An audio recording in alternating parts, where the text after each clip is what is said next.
सहनाववतु सहनौ भुनक्तु सह वीर्यं करवावहै तेजस्विनावधीतमस्तु मा विद्विषावहै।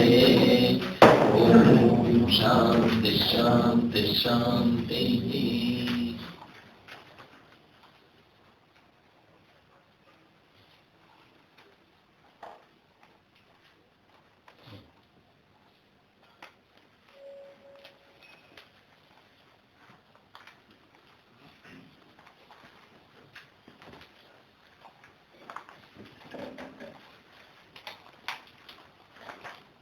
दसमा अनुवाकमा जो बीजो मंत्र है छेल्लेथी उपरनी लाइन है त्यां अथ देवी थी जोड़शुं। मळ्युं बधाने? दसमो अनुवाक मळ्यो? अथ देवी शब्द मळ्यो?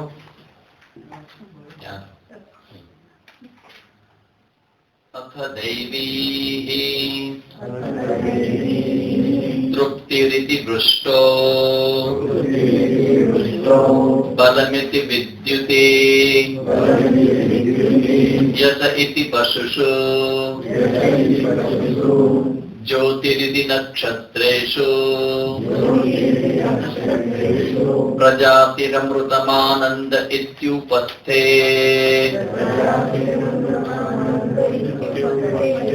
सर्वमित्याकाशे तत्प्रतिष्ठे इत्युपासीत प्रतिष्ठावान् भवति तन्मः इत्युपासीत महान् भवति तन्मन इत्युपासीत मानवान् भवति तन्नम इत्युपासीत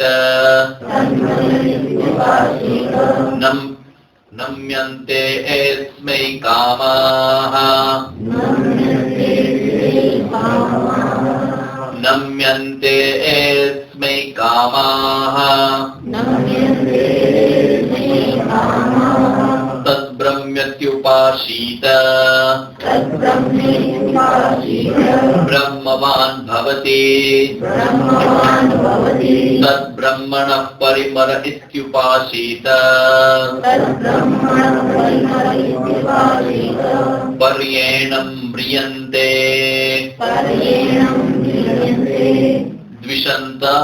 द्विषन्तः सपत्नाः पर्ये प्रिया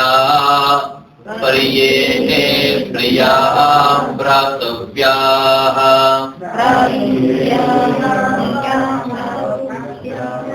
पर्ये प्रिया भ्रातव्याः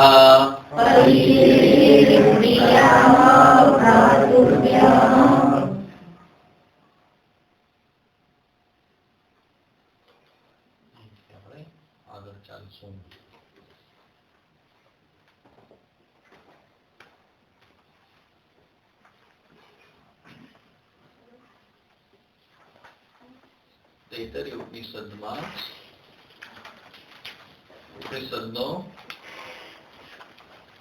મુખ્ય વિષય જીવ ઈશ્વર ઐક્ય પ્રતિપાદન, જેને મહાવાક્ય કહીએ, એ જ છે. અહીંયા 10મા અનુવાકમાં આપણે જોયું કે અમુક ઓર્ડર્સ આપવામાં આવ્યા કે ભાઈ જે કોઈ તમારે ત્યાં અતિથિ આવે એના માટેની આગતા સ્વાગતા કરી અને એના માટે ઘણું બધું અન્નની પ્રાપ્તિ કરી, એ અહીંયા વ્રત કહેવામાં આવ્યું. અને એ પછી ઉપાસનાની ચર્ચા છે. ઉપાસના ચર્ચામાં 3 પ્રકારની ઉપાસના અહીંયા બતાવે છે. પછી ઉપાસના ચર્ચા પૂરી થશે. તો 3 પ્રકારની ઉપાસના કઈ કઈ છે?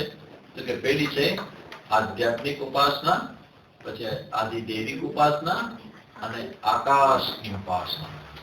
આ 3 ઉપાસનાની ચર્ચા અંતમાં કરવામાં આવે છે તૈત્તરીયમાં.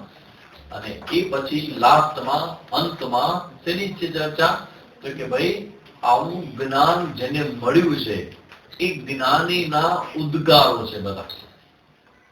ગાવામાં થોડીક આપણને આરૂઢ થાવ ને, પણ એના જ્ઞાનીના ઉદ્ગારો છે બધા સામગાન જેને કહેવામાં આવે છે. તો એ બધું શેના માટે છે? તો કે જેને જ્ઞાન થયું છે એ શું કે આ બધું જ હું છું, અહમન્નાદો એમ કરીને જ્ઞાનીના ઉદ્ગારો કેવા હોય એટલે આપણે ખબર પડે કે વૈદિક કાળની અંદર પણ જે કઈ જ્ઞાન આપવામાં આવ્યું ત્યાંથી બધા શાસ્ત્રોની અંદર જે કઈ વર્ણન છે એ બધાનું મૂળ અહીંયા છે. તમે એમ નથી શકો કે વેદમાં શબ્દ આવ્યો તો વેદ એ ક્યાંથી લીધો? શ્રીમદ ભાગવત એ સમગ્ર વેદ અને પુરાણોનું મૂળ છે, આવું કહેવાય.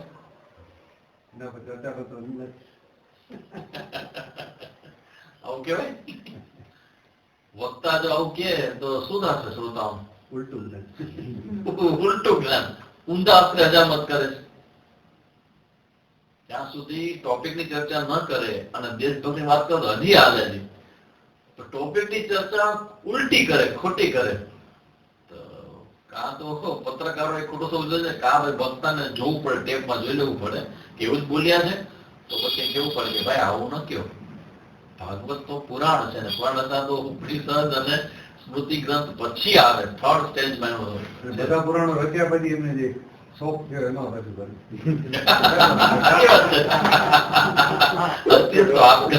સ્ટોરી એવી કે વેદવ્યાસજીને બધા ગુરુ થઈ ગયું, બધા પુરાણ થઈ ગયા, તો એ શોખ ગયો નહીં. સ્ટોરી છે નહીં ત્યાં નારદજી કે બધું તમે કરી તો કૃષ્ણ કૃષ્ણ તારે કેમ મહાભારત એમ નહીં, કૃષ્ણને લીલાની વાત કરે છે કે ના એ નથી કરી, બસ એ કર, એ તો સાવ છેલ્લું છે બધું આવ્યા પછી. બધાનું મૂળ એવું મિસઇન્ટરપ્રિટેશન છે એટલે ક્લિયર નથી. તો અહીંયા આ વેદ છે, વેદના જે મંત્રો છે એ આપણા માટે મૂળભૂત છે અને પ્રમાણ છે. એટલે અહીંયા વેદમાં જે કીધું છે એ વિના કોઈ પણ પ્રકારના તર્ક વગર આપણે એને સ્વીકારવાનું એટલા માટે છે કે પ્રમાણ છે એટલા માટે. તર્ક છે પણ આપણો તર્ક જે યુઝ કરીએ છીએ એ તર્ક કોઈ વસ્તુ સિદ્ધિ માટે નથી, એની સપોર્ટ સિસ્ટમમાં તર્ક છે. શ્રુતિમાં તો તર્કોનુસંધીયતામ, શ્રુતિના તર્કને અનુસંધાન, શ્રુતિના મતને અનુસંધાન હોય એવો તર્ક કરવાનો શંકરાચાર્ય ભગવાન કહે છે. તો આપણે અહીંયા આજે જોઈએ છીએ એવા તર્કનો ઉપયોગ આપણે સમજવા માટે કરીએ, પણ મૂળભૂત રીતે તો વેદના જે મંત્રો છે એ જ સત્ય છે. અને એમાં ઉપાસના બતાવી છે. અને ઉપાસના શેના માટે બતાવી છે ભાઈ? તમારે જયારે બ્રહ્મજ્ઞાન ની વાત કરી, અહીંયા વાતમાં બ્રહ્મજ્ઞાન વાત પૂરી થઈ ગઈ, તો ઉપાસના શેના માટે? વાત હવે અમે શું કરીએ એના માટે?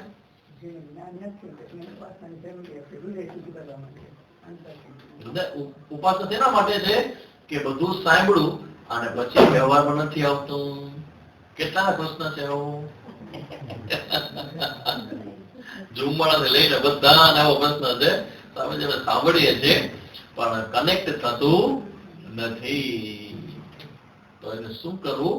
ઉપનિષદ આવીને એ મદદ કરી જાય છે. શ્રુતિમાં આવીને કહી જાય છે કે ભાઈ તમે સાંભળો, અને જો ટપો ન પડે કે એ તમને સ્થિર ન થાય, કે તમને એમ લાગે જ્ઞાન છે પણ સારું કામ નથી કરતું, તેના માટે આ બધી ઉપાસનાઓ છે. ઉપાસનાના ફળ બે આપણે જોયા છે.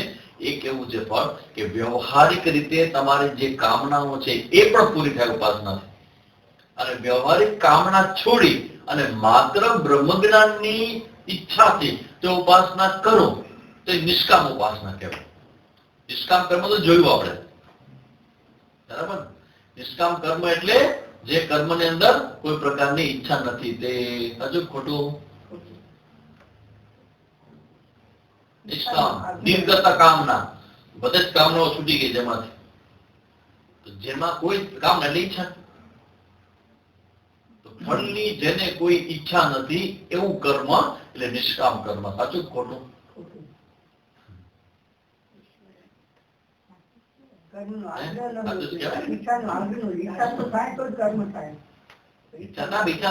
મૂકી દઈએ આપણે બાજુમાં કે ભાઈ આનું ફળ નહીં લો. ઈચ્છા તો થાય મને, પણ ફળ નહીં લો, ફળ નહીં ભોગવાનું,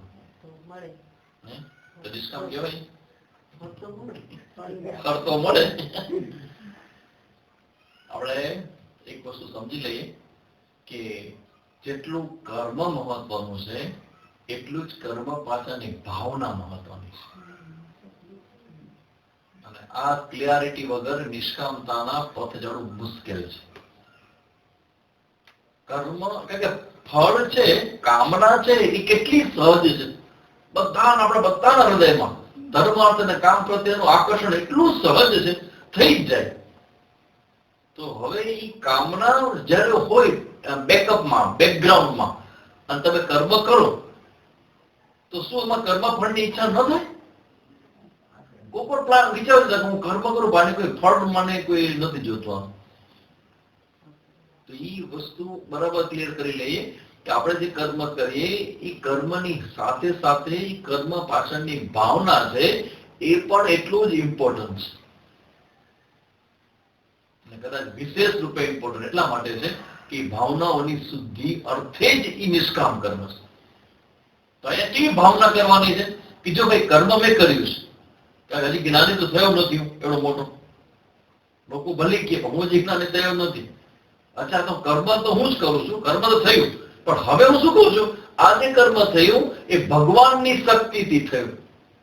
ઓકે, તો તમે ભગવાનને ઇન્ટ્રોડ્યુસ કરો, તમે ભાવના કરો તો ક્યાંથી ફેરફાર થઈ જાય ઇન્ટરનલ ભાવનામાં. હવે ભગવાનને તમે ઇન્ટ્રોડ્યુસ કરો તો કર્મ ફળ પ્રત્યેનો આગ્રહ અને આપણું જે મમત્વ હોય એ ધીમે ધીમે ડ્રોપ થાય કે નહીં? તો કર્મ ફળની અપેક્ષા તો રહેવાની, એના વગર થાય નહીં કર્મ. પણ કર્મ ફળને પ્રસાદ રૂપે લેવાની માનસિકતા ડેવલપ થાય, એ તમારી માનસિક સ્તરે જે ચેન્જ થાય એ જ ચેન્જને કહેવાય ભાવનામાં આવતું પરિવર્તન. અને એ જે ભાવનાનું પરિવર્તન છે ને એના દ્વારા એ ભાવના સાથે ઉચ્ચ પ્રકારની ભાવના થઈ, ડેડિકેટેડ ભાવના થઈ, સમર્પિત ભાવના થઈ. આ ભાવનાથી કરું, બધું જ કરું, બહુ મોટું કરું, અને બધું કરીને એકારે દરિયામાં પધરાયું, ભગવાન રૂપી આ સાગરમાં બધું પધરાયું. ભગવાન તારી શક્તિથી થયું અને તારી કૃપાથી થયું, અને મને તક મળી, અને જે મેં કર્યું એ તારા ચરણોમાં અર્પણ. આ પ્રકારની ભાવના થઈ. એટલે નિષ્કામ કર્મમાં બહારનું કર્મ અને ભાવના જોડે નિષ્કામ કર્મ બને. ઉપાસનામાં શું થાય છે? તમે ઉપાસના કરો છો, ઉપાસના કરતી વખતે તમે શેના માટે કરો છો એ ઉપનિષદ તમને પૂછશે કે શેના માટે તમારે જોઈ છે? તો કે સકામ કરો છો તો એમાં ફળ છે કે તમે સકામ મળે, પ્રતિષ્ઠા મળે, કામના પૂર્તિ થાય, આ બધું થશે. પણ આને આ ઉપાસના જો તમે ઈશ્વરની પ્રાપ્તિને ધ્યાનમાં રાખીને કરશો તો ઈશ્વરની પ્રાપ્તિ ધ્યાનમાં રાખીને શાસ્ત્ર શ્રવણ કરી ન ચાલે. તો એ તો થઈ ગયું અમારું. તો ભગવાન ક્લિયર થઈ ગયા? તો કે ના, એ નથી. તો આવો અહીંયા કે ભગવાનને પ્રાપ્ત કરવાની કામનાથી તમે ઉપાસના પણ કરી શકો, અને એ ઉપાસના કરવાથી હૃદય શુદ્ધિ થાય. એટલે અહીંયા હવે દૈવી ઉપાસના, સમજ્ઞા એટલે ઉપાસના. શબ્દ છે સમજ્ઞા ઇતિ ઉપાસના. માનુષી એટલે કે આધ્યાત્મિક ઉપાસના અથવા દેવી ઉપાસના. તૃપ્તિ રીતિ વૃષ્ટો, શરૂઆત કરે છે તૃપ્તિ. શરૂઆતમાં આધ્યાત્મિક ઉપાસના આપણે જે જોઈ ને, હવે જો એક રીઝન સમજો ઉપનિષદનું. ઉપનિષદને અંતે આપણે બધાને ક્યાં લઈ જવા છે? ઉપનિષદને આપણને બધાને ક્યાં લઈ જવા છે? વિચારધારામાં ક્યાં સુધી પહોંચાડવાના છે?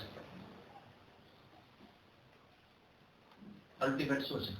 ઉપનિષદ આપણને ક્યાં લઈ જવા માંગે છે વૈચારિક યાત્રામાં? બધું બ્રહ્મ છે અલ્ટિમેટ. મારા હું થી લઈ અને બધું બ્રહ્મ છે, સર્વમ બ્રહ્મમય. આ અંતિમ ઉપનિષદનું આપણું ગંતવ્ય સ્થાન છે. હવે આપણે એમ જોઈએ છે કે આપણે કેપેબલ નથી. આ અન્ડરસ્ટેન્ડિંગ, આ સમજદારી માટે આપણું માઇન્ડ અને આપણી બુદ્ધિ બંને ઇનકેપેબલ છે. તો શું કરવાનું? મન છે એની પણ કેપેસિટી જોઈએ આ જ્ઞાનને ડાયજેસ્ટ કરે. ડાયજેસ્ટ કરવા મતલબ જેવું ગુરુજી કહે, શાસ્ત્ર કહે ને તમને એવું દેખાવું જોઈએ. You can say. તો મન કેપેબલ નથી એનો મતલબ શું? મનની અંદર સંસ્કારો મિસિંગ છે. અચ્છા, કેવા પ્રકારનું મન જોઈએ? ઉપનિષદના આ હાઈ જે વસ્તુ છે એના માટે કેવું મન જોઈએ? એકાગ્ર અને શાંત મન. રાજસિક મન હાલે કે ના હાલે? ના, સત્વ પ્રધાન જોયું. સત્વમાંથી શુદ્ધ સત્વ તરફની આપણી યાત્રા થાય. શુદ્ધ સત્વ તો જ્ઞાન એક થાય, પતિત થાય, ત્યાં સુધી ન થાય. સાત્વિક મન થઈ જાય હજી, જેને કહે ને ફ્રેશ, વાહ તમે કયો એટલે તરત રેડી છું સમજવા માટે શું તમે કહેવા માંગો છો. એ જિજ્ઞાસા તો હોય મનની અંદર, પણ હારે મનનો જે ગુણ છે સાત્વિકતા,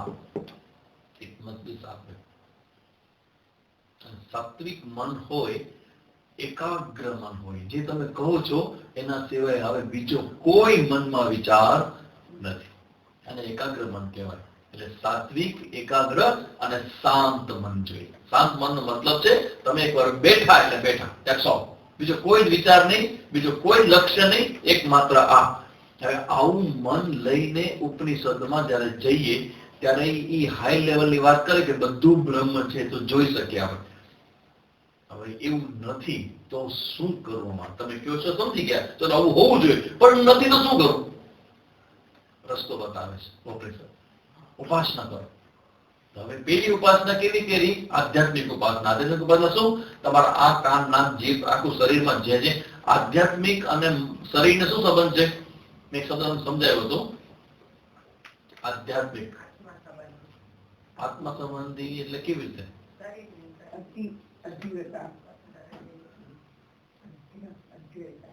આત્મા સંબંધી શું? આધ્યાત્મિક એટલે આધ્યાત્મિક ઉપાસના એટલે પોતાના વિશે આજુબાજુ વાતાવરણમાંથી સગા સંબંધીઓ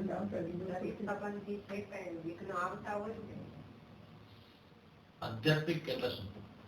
તો બરાબર, તો હજી આગળ એક સ્ટેપ ક્લિયર, ક્રિસ્ટલ ક્લિયર. આધ્યાત્મિક એટલે શું? અહીંયા છે આધ્યાત્મિક ઉપાસના જે આપણે કરી. આધ્યાત્મિક ઉપાસના શું શું કીધું? હસ્તયોહો, પ્રાણયોહો, પાદયોહો, આ બધું આધ્યાત્મિક એટલે શારીરિક, શરીરના લેવલ ઉપર. તો શરીરના લેવલને આધ્યાત્મિક શું કામ કીધું? એટલા માટે આત્મિક સાચો, પણ અત્યારે આત્માને હું જ્યાં હું રૂપે જોઉં છું ત્યાંથી શરૂઆત કરે છે. આ પુસ્તકમાં હું પણ થાય કે ન થાય ક્યારેય પણ. મારા પણ તો હજી થશે, અડજો નહીં હો. કોનું છે આ?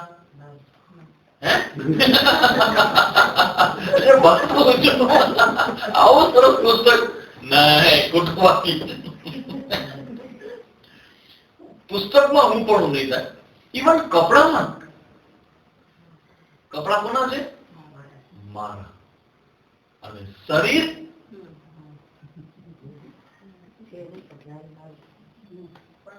શરીરમાં કયો ભાવ છે? બંને. હું પણ છે અને મારું શરીર ઠેકાણે થઈ ગયું. તમને ખબર છે 20 વર્ષ પહેલા કેવું સરસ મજાનું શરીર હતું.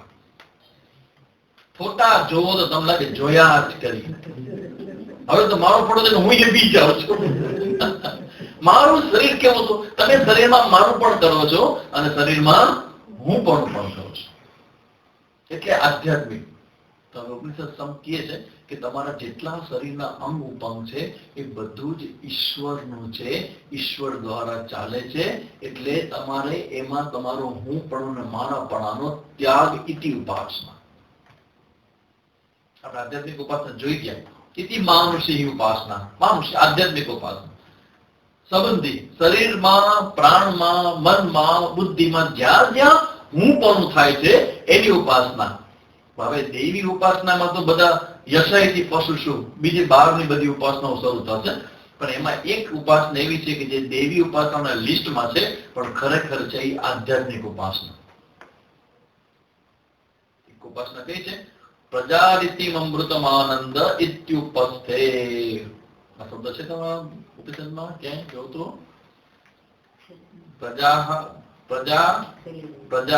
પ્રજાતિર અમૃતમ આનંદ ઇત્યુપસ્થે. આવો શબ્દ છે કે તમારે? ઉપસ્થ પ્રજાતિ રમૃત આનંદ ઇત્યુપસ્થ. ઉપસ્થ એટલે જનનેન્દ્રિય અને ઉપનિષદ. તમારે બધાએ કામ ખોલી ધ્યાન આપી અને સમજવો જો મુદ્દો છે કે ઉપનિષદની અંદર જે જનનેન્દ્રિય છે એને ઈશ્વરની ઉપાસનામાં લીધું છે, એ પણ ઈશ્વર છે. આનંદની પ્રાપ્તિ છે, પણ અમૃત ઇતિ પ્રજાતિ અમૃતમ, આનંદ. અમૃત નો મતલબ શું થાય? એ અમૃત થોડું છે. હા, કેવી રીતે છે અમૃત? કેવી રીતે છે? તો કે જે જનનેન્દ્રિય છે એનાથી રિપ્રોડ્યુસ, બીજું બાળક ઉત્પન્ન થાય. તો બાળક રૂપે માતા પિતા પોતાના અસ્તિત્વને આગળ લઈ જાય. માતા પિતા પોતે ચાલ્યા જાય, તો બાળક છે એના નામ પછી લે આવે, નામ પિતાજીનું નામ આવે, દાદાનું નામ આવે, તો એ નામ રૂપે એ કન્ટિન્યુ કરતા હોવાને કારણે અહીંયા અમૃતમ કીધું છે.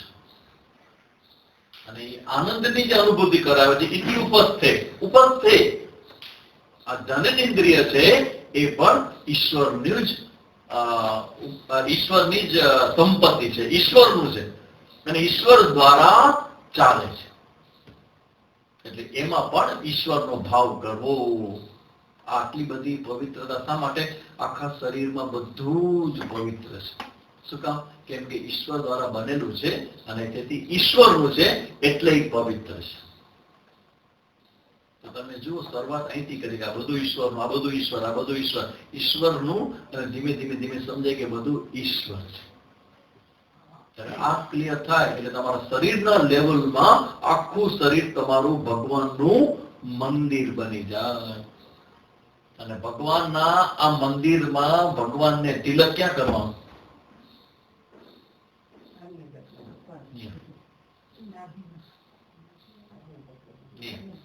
ભગવાનનું જે મુખ્ય સ્થાન જે છે એ અહીંયા નક્કી કરીએ છીએ. તો જયારે તમે અહીંયા કરો ને તિલક, એટલે અંદર રહેલા આખા શરીરે ભગવાનનું મંદિર, અને અંદર રહેલો જે દેવ છે એ દેવને માનીને અહીંયા તિલક કરવામાં આવે. એટલે આખું શરીર મંદિર છે, કશું અપવિત્ર નથી. તમે વિચાર કરો, સર્વમ બ્રહ્મમય જોવા માટેની આ બધી રસ્તાઓ છે કે તમે ઉપાસના દ્વારા બધું ઈશ્વર જોવાનું શરૂઆત કરો. ધીમે ધીમે ધીમે આગળ વધો. તમારું શરીર છે, તમારું શરીર એ ભગવાનની સૃષ્ટિ છે, ઈશ્વર સૃષ્ટિ છે. પંચમહાભૂતની રચના ભગવાને કરી ને એ પંચમહાભૂતમાં શરીર બન્યું છે. શરીરના બધા જ અંગ, પ્રત્યેક અંગ ઉપાંગમાં એ પરમ તત્વની કલ્પના કરો, જેને ઉપાસના કહેવામાં આવે છે. અતસ્મિન તદ્બુદ્ધિ ઇતિ ઉપાસના. ઘણા વખત પેલા વાત જોઈ ગયા, સૂર્ય સામે જે લઈ આવ્યો, જ્યાં જે નથી ત્યાં તે કરી એની ભાવના કરી. શરૂઆતમાં સમજાશે નહીં કે ભગવાન છે, પણ ભાવના તો કરો કમસે કમ. પછી ધીમે ધીમે ખબર પડશે કે વાતો સાચી છે કે પંચમહાભૂત ભગવાને બનાવ્યા. ભગવાન ક્યાંથી બધું બનાવવાનું મટીરિયલ ભગવાન લાવો ક્યાંથી? પંચમહાભૂત ભગવાને બનાવ્યા. પંચમહાભૂત આકાશ, એમને પાણી, પૃથ્વી, એ ભગવાને શેમાંથી બનાવ્યા? એ મટીરિયલ ક્યાંથી લેવો? ભગવાન બનાવો પોતાનો. તો આ જે પંચમહાભૂત છે એ ભગવાનથી જુદા છે કે ભગવાનના શરીર જ કહેવાય? ખ્યાલ આવે છે? કેવી રીતે આપણી બુદ્ધિ મહાન થાય, કેવું સર્વવ્યાપક બને. એક ભગવાનની પૂજા કરતો હોય શરૂ થાય ભક્તિ ઉપાસના, એક ભગવાનની પૂજા શરૂ થાય અને પછી શું થાય? યદ્યત કર્મ કરો મેખિલમ તવ સંભો તવારાધનમ. મારું છું તમારી પરિક્રમા છે, બોલું છું તમારું સ્તોત્ર છે, શું છું એ તમારા પોતાના સ્વરૂપમાં સમાધિ છે મારી. તો એ ભાવના સાથે આ બધી ઉપાસનાઓ જોડવાની છે. એટલે આધ્યાત્મિક ઉપાસના થઈ. એમાં ઉપસ્થ એને પણ અહીંયા ઉપનિષદમાં આ ઉપાસના રૂપે ભગવાનના એ અંગ રૂપે લેવાની વાત કરે છે. યશ ઇતિ પશુ. શું પછી જે નોર્મલ નિયમિત દૈવી ઉપાસના છે, જેમાં કે છે યશ ઇતિ પશુ. શું એટલે કે પશુઓ રૂપે પણ ભગવાન છે. યશ ઇતિ પશુ. શું કામ પશુ રૂપે ભગવાન છે?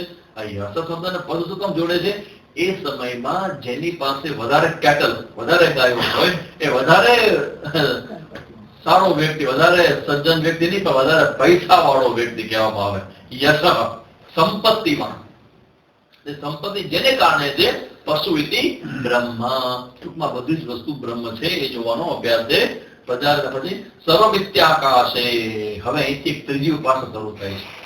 આ દેવી ઉપાસનામાં પછી જ્યોતિરીતિ નક્ષત્રેશુ, આ બધા જગ્યાએ જે પ્રકાશ જેટલો પણ દેખાય, નક્ષત્ર પણ એક જ શબ્દ છે, પણ જેટલો પ્રકાશ ચંદ્ર સૂર્ય બધી જગ્યાએ દેખાય છે એ બધા પ્રકાશ કોનો પ્રકાશ છે?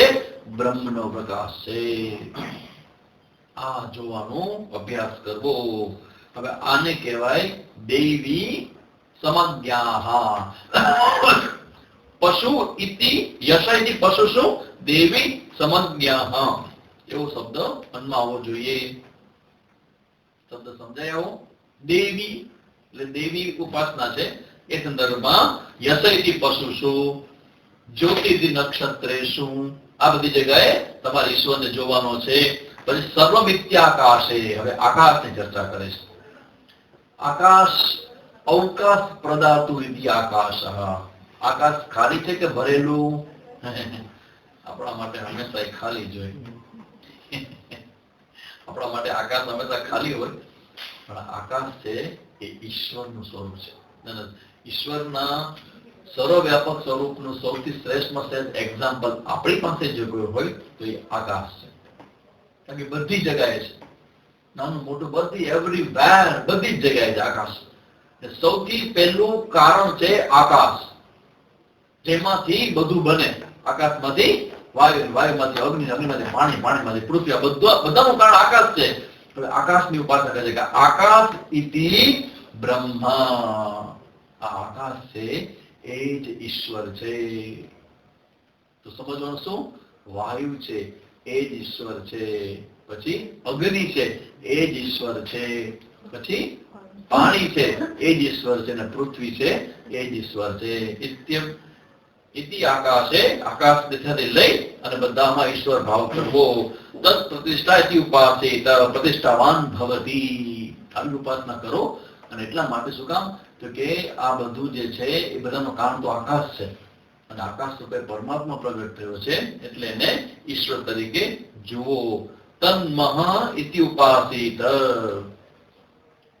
હવે આગળની ઉપાસનામાં આગળ લઈ જાય છે. મહ એક વ્યાહૃતિ છે. બધા વ્યાહૃતિ હોય ને, ભુવઃ સ્વઃ મહ જનઃ તપઃ સત્યમ, આ બધી વ્યાહૃતિ છે. એમાં મહ જે નામક વ્યાહૃતિ છે તે જ એ આકાશ છે. બીજો એક મહાનો અર્થ થાય છે કે જે તેજસ્વી છે. તેજસ્વી એટલે પ્રકાશિત છે. તો પ્રકાશિત છે તે પણ બ્રહ્મ છે, કેમ કે બધો જ પ્રકાશ અંતે બિલોંગ્સ ટુ ઈશ્વર. સૂર્યનો પ્રકાશ છે, તો સૂર્યના રૂપે ભગવાનને જોવો. ચંદ્ર પ્રકાશિત છે, ચંદ્રના રૂપે ભગવાનને જોવા. એ બધું છે ભગવાનના રૂપે જોવું. મહાન ભવતી તન મનઃ, એમાંથી જન્મતું મન એ પણ ભગવાન છે. માનવાન ભવતી, ટૂંકમાં કહેવાનો અર્થ એવો છે ઉપનિષદનો અહીંયા કે જેટલું પણ કંઈ છે એ બધું જ બ્રહ્મ છે, એ બધું જ ઈશ્વર છે.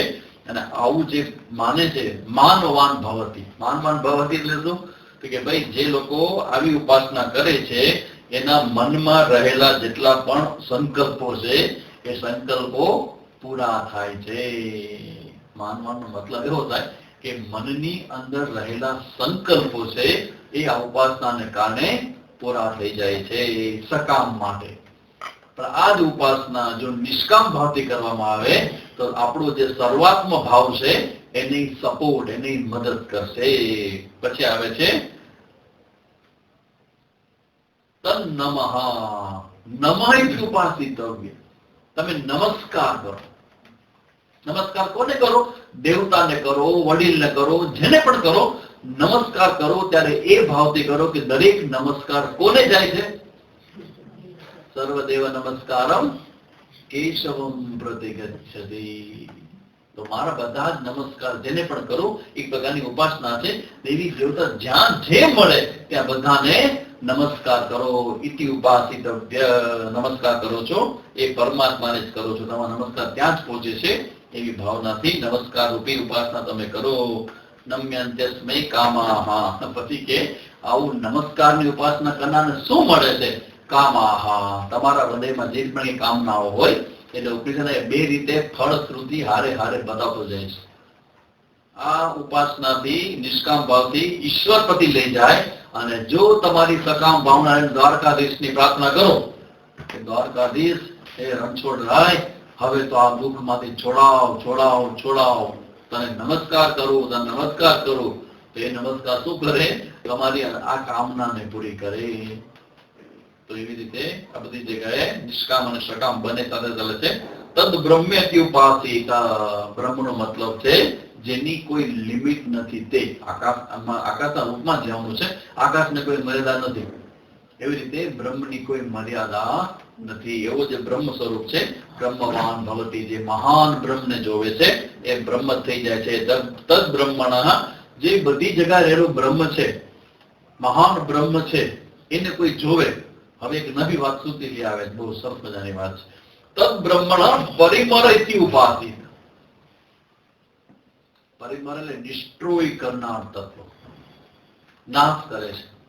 તમે જયારે બ્રહ્મની ઉપાસના કરો, સર્વવ્યાપક રહેલા બ્રહ્મની ઉપાસના, તો એ નાશ કરે છે. પર્યેણ મ્રિયન્તે દ્વિષંત સપત્નાહ, જે બે શબ્દ સપત્ના અને ભ્રાતવ્યાહ, બંનેનો અર્થ થાય શત્રુ. શત્રુનો નાશ કરે. શત્રુ છે બે પ્રકારના છે. પરિયે પ્રિયાહ ભ્રાતવ્યાહ. બે શત્રુ કયા પ્રકારના છે? તો કે એક શત્રુ એવો છે કે જે તમને એ ગમતો નથી, અને બીજો શત્રુ કેવો છે?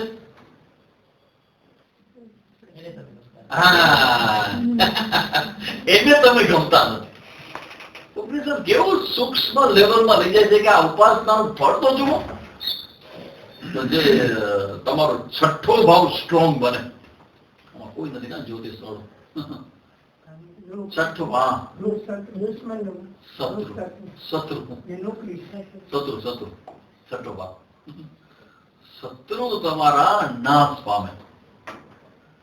ઉપાસના કરવાથી તમને જે ગમતા નથી એની વાટ લાગી જાય, અને જેના મનમાં તમે ગમતા નથી એની પણ તમને ગમે છે પણ તમે ને ગમતા નથી. એ શું છે વાક્ય કચ્છમાં વાળું કે પરપોલાબેન નથી?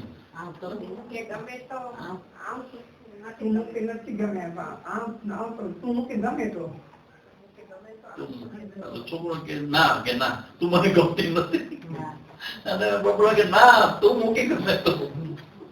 એટલે જે તમને પસંદ કરતા નથી કે તમે જેને પસંદ કરતા નથી એનો નાશ થઈ જાય. ઉપાસના કરવાથી શું થાય? શત્રુઓનો નાશ થઈ જાય.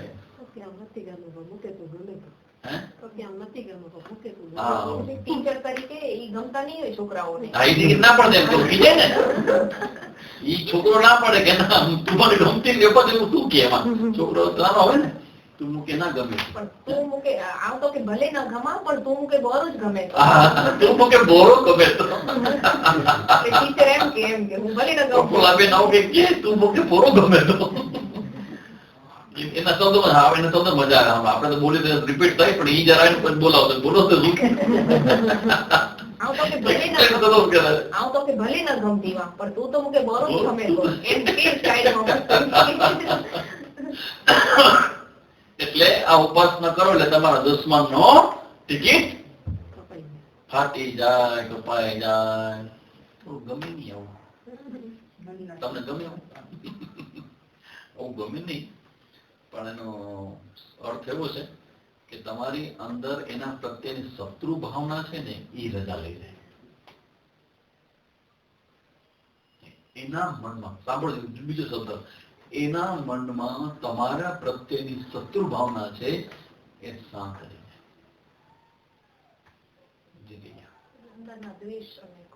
અંદરના ઇન્ટરનલ. જો એમાં આપણું થાય ને તો ઉપાસના ભૂલી શકાય, પણ આ ઉપાસના કરવાથી માત્ર તમારું નહીં સામેના વ્યક્તિના ભાવો પણ બદલાય. આ મોટી ઘટના છે. એટલે જો એવા મહાન પુરુષો રહેતા હોય ને ત્યાં વિરોધી સ્વભાવ વાળા પ્રાણીઓ એક સાથે રહે. કેટલી જગ્યાએ ફોટામાં જોયું છે કે મહાપુરુષો રહેતા હોય તેની આજુબાજુમાં કૂતરા ને બિલાડા ને સિંહ ને વાઘ ને બધા હળી મળીને. શત્રુત્વની જે માનસિકતા છે લડાઈ કરવાનો જે ભાવ છે એ ચાલ્યો છે. શું કામ ચાલ્યો છે? કારણ કે તમે બધી જગ્યાએ એક ભગવાનને જુઓ છો. તો તમે જેવું એક બરાબર સમજ આના પર એ સાબિત થાય કે તમે જેવું અંદરથી વિચારો છો, તમે જેવું જોવો છો, એના વેવ્સ તૈયાર થતા હશે તમારી આસપાસ. અને એ વેવ્સ ને કારણે કોઈ વ્યક્તિ સાથે ઝઘડો થઈ ગયો છે, તમારાથી વિરુદ્ધમાં છે, તમારા સાથે ઘણા બધા પ્રોબ્લેમ છે, પણ તમે બેસી રોજ એના માટે સારી પ્રાર્થના કરો કે એનું મન ચેન્જ થઈ જાય. This is the point. ઉપનિષદમાં અહીંયા એ બતાવે છે કે જ્યારે તમારે અંદર શત્રુતા જેના પ્રત્યે છે, એ તો ઠીક છે, શત્રુભાવ તમારે નાશ પામે, પણ જે બીજો જે શબ્દ છે એ અપ્રિયા ભ્રાતવ્યાહ, બીજા જેવા છે કે જેને તમે ગમતા નથી, તેની અંદર અણગમાનો જે ભાવ છે એ ભાવ પણ શાંત થઈ જાય. આ ઉપાસનાનું ફળ છે. એટલે એક વસ્તુ તમારે જુઓ, એક જે કોઈ જ્ઞાની પુરુષો હોય તેની અંદર નિષ્ઠા હોય ને, એનામાં એક સ્પેશિયલ તત્વ આકાર લેતું હોય છે. એને પોતાને ખબર હોય કે નહીં, બીજાને ખબર પડે વધારે. અને એ તત્વ નામ છે આકર્ષણ શક્તિ. જે એવી એક એનું અસ્તિત્વ, એનું વ્યક્તિત્વ એવું બનતું હોય કે બધાને ખેંચવા મળે. કારણ કે જે બહારથી ખેંચાતો ખબર પડી જાય કે ભાઈ આ તો પોતાની ઈચ્છા અને પૂર્તિ કરવા માટે ને એના માટે કરતા. રમણ માણસની પાસે લોકો ખેંચાય એ કઈ ચમત્કારમાં થોડા ખેંચાતા હોય. એની પાસે આવનારા જે લોકો હતા એ લોકોને એવું હતું કે ભાઈ અમે બીજું બધું ઠીક છે, દરેકનો કોમન એક્સપિરિયન્સ કેવો કે અમે ત્યાં જાય ને તો અમને એકદમ શાંતિનો અનુભવ થાય, એમાં કોઈ શંકા જ નથી. અને એ શાંતિ અને આનંદ એ એટ્રેક્શન ઉભું કરે, એક પ્રકારનું આકર્ષણ ઉભું કરે. ને આકર્ષણ એટલે સ્ત્રી પુરુષનું આકર્ષણ નહીં, પણ પર્સન તરીકેનું, વ્યક્તિ તરીકેનું, સ્ત્રી પુરુષો, બાળકો, ઇવન પ્રાણીઓ બધા એના તરફ ખેંચાય. શું કામ એવું? કે અંદરથી શત્રુતાની ભાવના સંપૂર્ણપણે વિલીન થઈ ગઈ. કોઈ વિરોધી નહીં, કોઈ બીજો નહીં, બધામાં પોતાપણો ને બધામાં બ્રહ્મપણો. એ જોનારું જે વ્યક્તિત્વ છે એ અંદરથી એટલું બધું શુદ્ધ થાય, એટલું બધું શુદ્ધ થાય, અને શુદ્ધિનું, સાત્વિકતાનું, પવિત્રતાનું આકર્ષણ દરેકને થાય. બધાને ભગવાન કેમ આટલું બધું ગમે છે? કારણ કે આપણને ખબર છે કે પવિત્ર અસ્તિત્વ છે. એ આકર્ષણ એ જ્ઞાનીના જીવનમાં પણ પ્રગટ થાય. એટલે અહીંયા કે છે કે આવું બધે જે ભાવો છે નષ્ટ પામે. હવે આ બધી ઉપાસનાઓનો જે ટોપિક છે, મેઇન જે ટોપિક ઉપાસનાનો, એ ટોપિક અહીંયા પૂરો થયો. આકાશના રૂપે, આકાશમાં જન્મેલી દરેક વસ્તુ રૂપે, પછી દૈવી તત્વ રૂપે જુઓ, આધ્યાત્મિક રૂપે જુઓ, બધા જ રૂપે. ટૂંકમાં કહેવાનો અર્થ એ છે કે આ બધી વિભૂતિનું યાદ આવે. ભગવાન એમ કે ભાઈ હું ગંગા, બધી નદીઓમાં ગંગા હું છું. બરાબર? ભગવાન શું કે બધી નદીઓમાં ગંગા હું છું. તો ગંગા સિવાયની નદી શું છે? આ વિચાર જિજ્ઞાસુ આવવો છે. સ્પેશિયલ આપ્યું ને, ગંગાને સ્ટેટસ આપ્યું, તો બીજી રાણીઓનું શું? બીજી નદીઓનું શું? બધી નદી ભગવાનનું સ્વરૂપ છે, પણ એમાં વિશેષ જે કઈ દેખાય છે એ વિશેષ રૂપે પણ હું જ છું. જેને બધી જગ્યાએ નદીઓમાં ભગવાન ન દેખાય, કમસે કમ ગંગામાં તો જોવે. બધી જગ્યાએ ભગવાન ન દેખાય તેને શું કરવું? જે લોકોને બધી જગ્યાએ ઈશ્વર ન દેખાય એને શું કરવું? મંદિર બનાવવું, મંદિરમાં પૂજા રાખવી, પછી આપણે સરઘસ કાઢવાનું. શેના માટે છે સરઘસ? શેના માટે છે? જે લોકો અહીંયા રહે છે, જેને ભગવાન સર્વત્ર દેખાય સામર્થ્ય નામાં નથી, તેને કોઈ એક જગ્યાએ બતાવી અને અહીંયાથી લઈને એને ઉપાડી અને પછી ધીમે ધીમે ધીમે ધીમે આ બધી જ જગ્યાએ ભગવાન છે એ દેખાડવા માટે આ શરૂઆતનો મુદ્દો છે. ઉપાસના આ બધી આપણે કરી તો આપણને એમ થાય કે હવે ઉપનિષદ પૂરું થઈ જાય. Taittiriya Upanishad is going to be over. ઉપનિષદ અહીંયા પૂરું થાય છે. તો પૂરું થતું ઉપનિષદ અને છેલ્લે ઉપાસનાની વાત કરો તો પછી ઉપનિષદ આપણે કેવી રીતે યાદ રહેશે? ઉપાસના વાહ, પણ એ કે મુખ્ય નથી. વાવા કરવા જવા આપણે ઉપાસના બધી છે ને, એમાં બધા સકામ નિષ્કામ બધું છે આની અંદર, પણ આમાં જે વાવા કરવા જેવું છે ને બીજું ચેપ્ટર છે બ્રહ્માનંદ વાળું. અને ઈ ચેપ્ટરમાં શું હતું કે એક જ અસ્તિત્વ છે, બે અસ્તિત્વ નથી. આ શબ્દ સમજાય તો જ્ઞાન થઈ ગયું કહેવાય.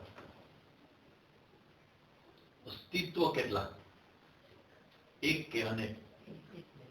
બરાબર ને? તો તમે અસ્તિત્વ છો, આ અસ્તિત્વ છે, તો બે નથી તો કે ઈ જે બે થયા એ અસ્તિત્વનું પ્રેઝન્ટેશન જે રૂપમાં થાય છે એ રૂપ અનેક હોઈ શકે ને સ્વરૂપ એક જ. હવે આ સત્ય સુધી ઉપનિષદ આપણે લઈ જાય છે અને ત્યાં બતાવવા માટે શું કહે છે તો કે ભાઈ એના માટે તો છેલ્લું જે વાક્ય છે બ્રહ્માનંદ વલીનું ઉપનિષદનું અહીંયા આ જે છેલ્લું વાક્ય છે સહ યશ્ચાયમ પુરુષે યશ્ચાસાવાદિત્ય સહ એકઃ. જે પુરુષમાં એટલે આધ્યાત્મિક પુરુષમાં જે હું રૂપે રહેલો છે એ જ આદિત્ય એટલે ઈશ્વરમાં. હુંમાં વ્યક્તિગત રૂપે રહેલો જે હું છે અને સમષ્ટિમાં ફેલાયેલું જે પરમ ચૈતન્ય છે એ બોથ આર આઈડેન્ટિકલ, એક જ છે, સેમ, એક જ અસ્તિત્વ છે. એ વાત અહીંયા અંતમાં કરે છે કે ભાઈ એ ભૂલજો નહીં. આ ઉપાસનાનું અંતિમ ગંતવ્ય આ છે. ઉપાસના કરીને ધારો કે તમે સકામ પણ કરો તો સકામ પ્રાર્થના કરવી જોઈએ કે ન કરવી જોઈએ? સકામ પ્રાર્થના રિઝલ્ટ તો ખબર છે કે તમારી ઈચ્છાઓ પૂરી થાય, પણ સકામ પ્રાર્થનાઓ પર શેના માટે જ ખબર છે? તમારી અંદરની શ્રદ્ધા વધારવા માટે છે. બાકી સકામ પ્રાર્થનાનો અર્થ કોઈ નથી. તમે કર્મ કરો અને ફળ ભોગવો, that's all. પણ મને તકલીફ બહુ છે સ્વામીજી, બધી જગ્યાએ હું નિષ્ફળ જ જાઉં છું. પણ એવું કેમ થાય છે? બધી જગ્યાએ જ્યાં હાથ નાખો નિષ્ફળ, જ્યાં હાથ નાખો નિષ્ફળ.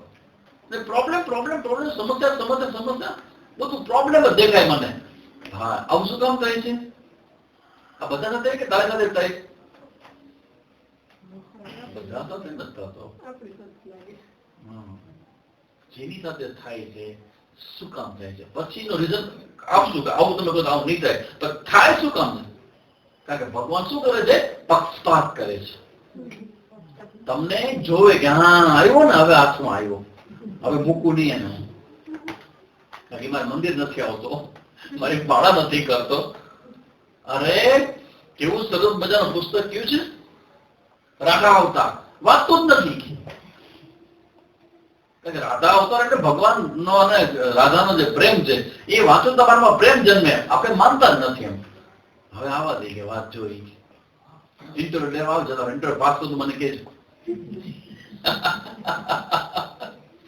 જે વ્યક્તિ પાસે આની ક્લિયરિટી ન હોય ને, એટલે એઝ એ પર્સન તરીકે મને એમ લાગે હું બધી જગ્યાએ ફેલ જાઉં છું, તો મારું નજર કેવું છે કે શું કામ થાય છે?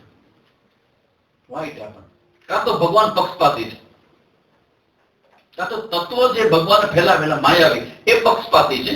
અમુક એને બધું જ આપે અને મને કાંઈ જ ના આપે.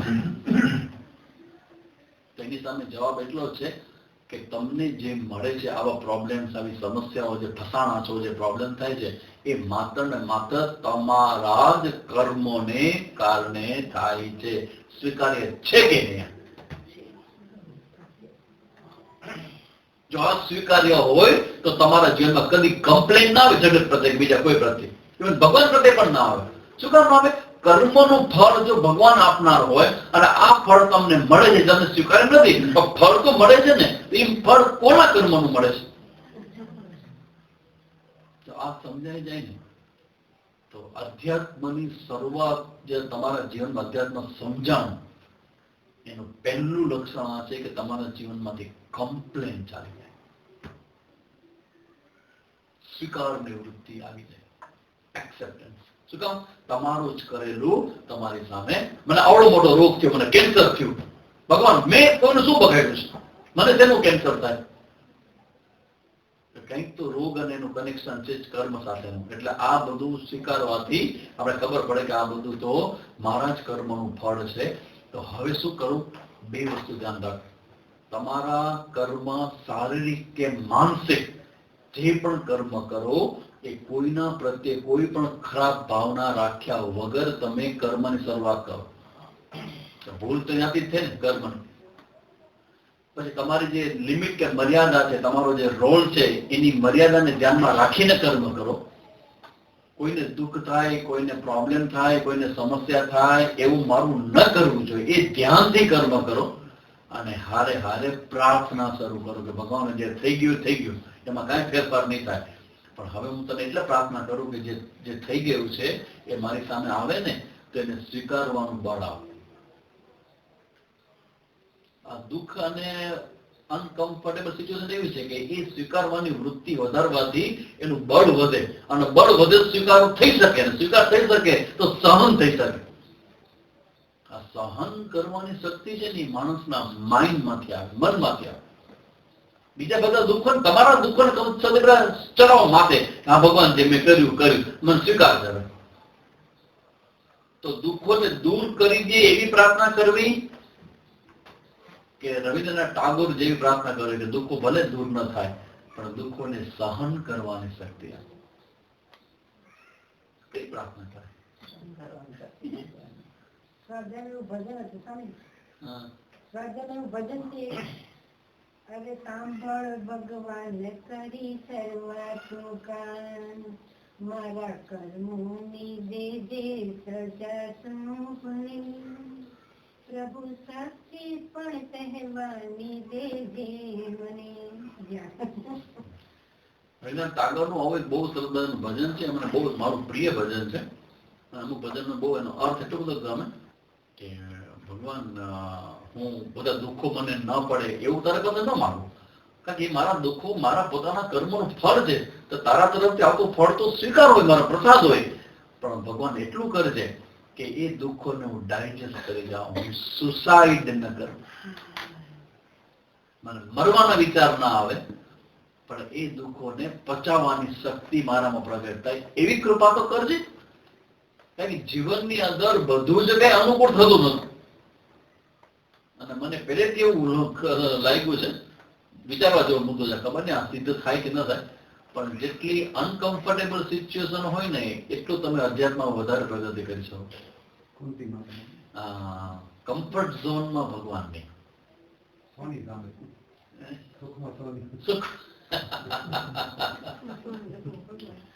સુખમાં સોની ને દુઃખમાં સ્વામી.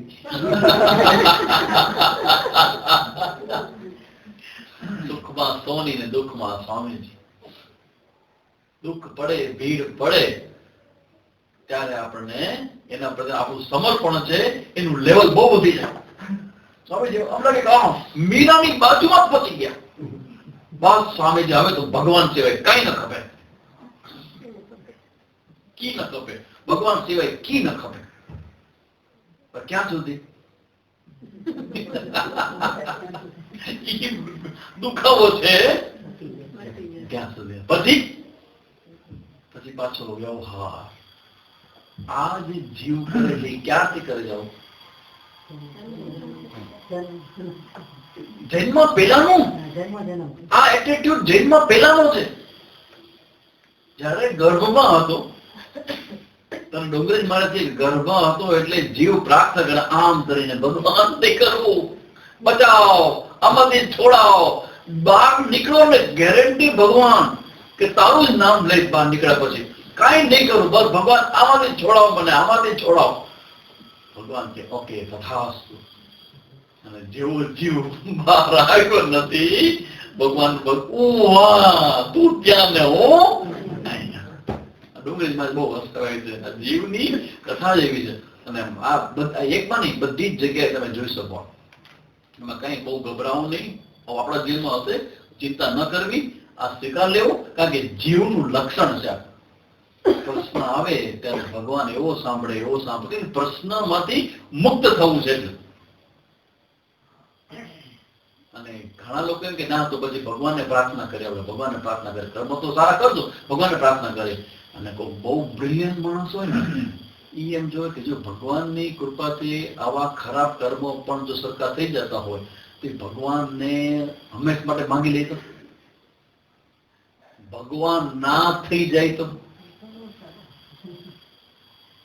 માણસને ઈ યાદ નથી આવતું. ભગવાનથી એના બધા સોલ્યુશન જોઈએ છે બધાને. ભગવાન જોઈએ છે કે મેં તે વાત કરી, જ્યારે પણ તમારા હૃદયમાં ભગવાન પ્રત્યે આકર્ષણ જન્મે, સમજો કે તમારો અહીંયા જન્મ લેવાનું તમે બહુ મોટું એક છલાંગ લગાવી છે. તમારા જેમ કે તેરવૈયામાં છલાંગ લગાવે એમ તમારા જીવનમાં છલાંગ લાગે જ્યારે તમે ભગવાનને માગો. કારણ કે તમારા પ્રશ્ન સમાધાન માટે તો ભગવાન પર જતા જો છો. એક વાર જાઓ, બે વાર જાઓ, ભગવાન શું કામ તમારું સમાધાન કરે છે? એટલા માટે કે એક દી તમારા મનમાં એના વિશે કંઈક ભાવ જન્મે, અને એ ભાવ જયારે પૂર્ણ રૂપે જન્મી જાય ત્યારે મીરા બને. મારે એ જોવું છે કે મીરાબાઈ એના દુઃખોમાંથી મુક્તિ માટે પ્રાર્થનાઓ કેટલી કરી. મીરાબાઈ ભગવાનની માંગણી બહુ ઓબ્વિયસ છે. મીરાના જીવનમાં, નરસિંહ મહેતાના જીવનમાં ભગવાનની માંગણી ઓબ્વિયસ છે. તો પ્રશ્નો જે છે એ આવે ત્યારે ભગવાનને માંગનારા છે એ ભગવાન પાસે જ માંગે તો કઈ ખોટું નથી. યુ કેન આસ્ક કે ભગવાન આવી સ્થિતિ આવી છે તો હેલ્પ મી. પરિસ્થિતિ આવી છે, કસોટીની સ્થિતિ આવી છે તો હેલ્પ મી. જો માણસો જયારે એક્ઝામ દેવાનો ને તે બધાને પગે લાગે. એ મેં જોયું છે કે એવા નમ્ર થઈ જાય છોકરાઓ, જે વડીલ એમ નથી કે નહીં મોટ હતી, નહીં મોટે સૌને ગમે. કેમ? એક્ઝામ છે, કસોટી છે. પરિસ્થિતિ વખતે ભગવાનને આપણે માંગીએ અને ભગવાન આપણને આપે એ એટલા માટે કે એક દિવસ ભગવાન તરફ આપણું ધ્યાન જાય અને આ નિષ્કામતા અને બધું છે ભગવાન તરફ લઈ આવે. એટલે ભગવાન માટેનું આપણા હૃદયમાં આકર્ષણ જન્મે એટલે બધું ભગવાન ઉપાસના આ ને તેને બધું જ આપણને આપી દીધું. અંતે સમજવા માટે છે કે જયારે ભગવાન સામે આવે ત્યારે આચાર્ય એવું કહે કે ભગવાનના હૃદયમાં અને તારા હૃદયમાં રહેલું જે તત્વ છે એ તત્વ એક છે. અને એ જયારે સમજાય ને ત્યારે એક સૌથી મોટી આપણી સાથે બનતી જે માયા જે છે ને, આપણી જે માયા, આપણે માયાનો અનુભવ વારંવાર થાય જ છે. ભલે આપણે કહીએ કે ના ના હવે તો ભગવાન થઈ ગયો, ભગવાનની ભક્તિ કરું છું, બધી વાત સાચી. ભગવાનની જે માયા જે કામ કરે છે ને એ એક જગ્યા કરે. તમે અહીંયા તમારો લિટમસ ટેસ્ટ રાખજો. અને એ માયાનો જે એરિયા છે ને, એરિયાનું નામ છે ઈચ્છાની પૂર્તિ. એના માટેની ઈચ્છા. ઈચ્છા જાગે અને જાગેલી ઈચ્છા પૂરી થઈ જાય. બસ આ આખો માયાનો જોરદાર માર્ગ છે. ભગવાન એ જોયા કરે કે તમારા હૃદયમાં જાગતી ઈચ્છા મારા સિવાયની જેટલી છે એમાંથી છૂટીને મારા તરફ આવી શકાય કે કેમ?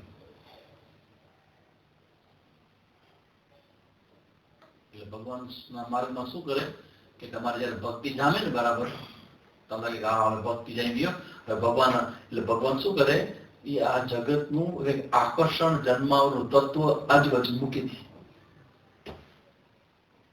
એટલે ફરી પાછું ધ્યાન ક્યાં જાય?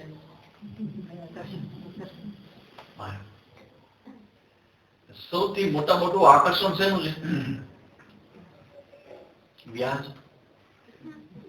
એમાંથી કોઈ પપ્પા ને કોઈ મમ્મી બચી ન શકે. ગમે તેવા મોટા જ્ઞાની તમે કેમ ન હો, વ્યાજ નાનું બાળક એવું નિર્દોષ હોય, એ ગમે એવું ગમે એવું ગમે. પણ એ ગમતા ગમતા ગમતા એ જે ભરત મુનિની જે સ્ટોરી છે ને એ બહુ ઊંડાણની સામાન્ય સ્ટોરી નથી. આ કે તમને એમાં ગમે એ વસ્તુ બરાબર છે, પણ તમે જેમ કે આમાં ખોટું શું છે? ગમવામાં ખોટું શું છે? વ્યાજ છે એ ન ગમે તમે, કઈ જ ખોટું નથી આમ. પણ જયારે આસક્તિ બંધાય, એનાથી જોડાણ થાય, ત્યારે એક ભગવાનનો ઓર્ડર એવો છે કે જ્યાં સુધી ભગવાન સિવાયનું જે પણ કંઈ છે એમાં જેટલું પણ આકર્ષણ છે એટલું ભગવાન આખો રહેશે. કઈ જ નહીં થાય બીજું. એ ખબર ક્યારે પડશે? ત્યારે એને કંઈક થશે ને ત્યારે એટલું મીઠું લાગે, એટલું મીઠું લાગે. પણ એની સલામતી, એનું સુખ, એની વ્યવસ્થા, એનું આનંદ, એનું બધું ઓર જ આખું હોય. એટલે આ કુદરતી રીતે આ ટોપિક તો કહી દઉં કે ઈશ્વરના માર્ગની અંદર જેમ જેમ તમે ભગવાનની પસંદગી કરતા જાઓ ને એમ એમ તમારું આકર્ષણનું બહારનું આકર્ષણ કેન્દ્ર ઊભું થતું જાય. અને તમારે શું કહેવું પડે? નો મીન્સ નો. એટલે જેટલા આગળ વધેલા છે ઈશ્વરના માર્ગમાં એ બધાના જીવનમાં જે વૈરાગ્ય હોય ને, વૈરાગ્ય આ છે કે એકવાર મેં ભગવાન નક્કી કર્યા, ઈશ્વર નક્કી કર્યા તો પછી હવે ગમે તેવી અનુકૂળતાઓ વચ્ચે પણ હું એને જ પસંદ કરીશ. આ સારું છે, ખોટું છે, ખરાબ છે એવું નહીં, પણ મારા કામનું નથી. એટલે વૈરાગ્યવાન ઈશ્વરને સૌથી વધુ પ્રિય છે. બહારના વૈરાગ્ય નથી કરતો, છોડે કે ન છોડે, પણ અંદરથી એ સમજાઈ જાય. હમણાં એક ભાઈ મને મેળવે, સ્વામી મેં જેને બધું જ પ્રાપ્ત કરી લીધું, બધું ભોગવી લીધું, પણ અમારી આ ઉંમરે જે મને રોગ આવ્યો છે ને, હવે મને ખબર છે કે જે મેં પ્રાપ્ત કર્યું ને એનું કોઈ વેલ્યુ નથી. જીવનમાં બહુ મોટી એક અનુભૂતિ કહેવાય. એ પરીકર જેવા લોકો, ગોવાના સીએમ, એ લોકો બહુ હાઈ લેવલમાં પહોંચી અને ત્યાંથી હોસ્પિટલમાંથી લેટર લખ્યો કે ભાઈ હું આ બધું જ પ્રાપ્ત કરી ચૂક્યો છું, મારી પ્રતિષ્ઠા છે, મારી પાસે સંપત્તિ છે, જે કોઈ બધું થાય એમ છે, પણ મારો જે રોગ આવ્યો છે ને એને કોઈ દૂર કરી શકે એમ નથી. આ બધું પ્રાપ્તિની પ્રોસેસ વખતે મને આની કલ્પના નહોતી કે આ લિમિટેડ છે, હું જેટલું મેળવવાનું લિમિટેડ. એટલે એક વસ્તુ યાદ રાખો, વૈરાગ્ય વાળા હૃદયને જે આનંદ અને શાંતિ મળે ને એ પ્રાપ્તિની ઈચ્છાની પૂર્તિમાં દોડનારા વ્યક્તિને ન જ મળે. તો દોડવું ખોટું નથી. શેના માટે છે? શીખવા માટે છે. દોડો, ભરાવો માથા, બરાબર જાઓ, કરો, પૂરેપૂરા જાઓ અને પૂરેપૂરા સંસ્થાને જોઈને આવો કે આમાં આને જે સમયને જે આપવાનું હતું ને એ અપાઈ ગયું છે, હવે આ આપણા કામનું નથી. તો આ બધી ભાવનાઓ જાગે ને શું કહેવાય? હૃદયની શુદ્ધિ. તમે જયારે ઈશ્વરને સમર્પિત થઈને કરો ને ત્યારે હૃદયની અંદર આવી ભાવનાઓ જાગે અને આવી ભાવનાઓને જગાડવા માટે આ બધી ઉપાસનાઓની ચર્ચા એ કરી છે. અને છેલ્લે પાછું વાક્ય આવે કે યશ્ચા સાવાદિત્ય, આ ભગવાન આદિત્યના હૃદયમાં જે આનંદ છે, જે અસ્તિત્વ છે, એ જ એક વ્યક્તિના હૃદયમાં જે હું થાય છે એમાં એ જ છે, એકમાત્ર એ છે. બાકી આ ઈચ્છાઓની માયાજાળ છે, એ માયાજાળમાં ફસાવ્યા વગર તમે જ્યારે આ સત્યને જાણવા માટે લાગો છો કામે, ત્યારે તમારા જીવનમાં આ સત્ય પ્રગટ થાય. જિજ્ઞાસા બહુ સારી છે, પણ જિજ્ઞાસામાં વૈરાગ્ય ભળવું જ જોઈએ. વિરાગસ્ય ભાવ વૈરાગ્યમ. વૈરાગ્યમ એટલે સ્વતંત્ર સુખની પ્રોસેસમાં પ્રામાણિકપણે લાગેલો વ્યક્તિ, સ્વતંત્ર સુખની પ્રક્રિયામાં લાગેલો વ્યક્તિ. સ્વતંત્ર સુખ કોઈના દ્વારા, કોઈ અનુકૂળ પરિસ્થિતિ, અનુકૂળ વ્યક્તિની હાજરીમાં નહીં. આ બધું શું છે? ઉપાસના જો નિષ્કામથી થાય તો આ બધું પ્રગટ થાય. અને છેલ્લે પછી આવું વૈરાગ્યવાન વ્યક્તિ છે એને જ્ઞાન ધડાકથી થઈ જાય. બે પાત્ર છે આપણે, એક અર્જુન છે ને એક નચિકેતા છે.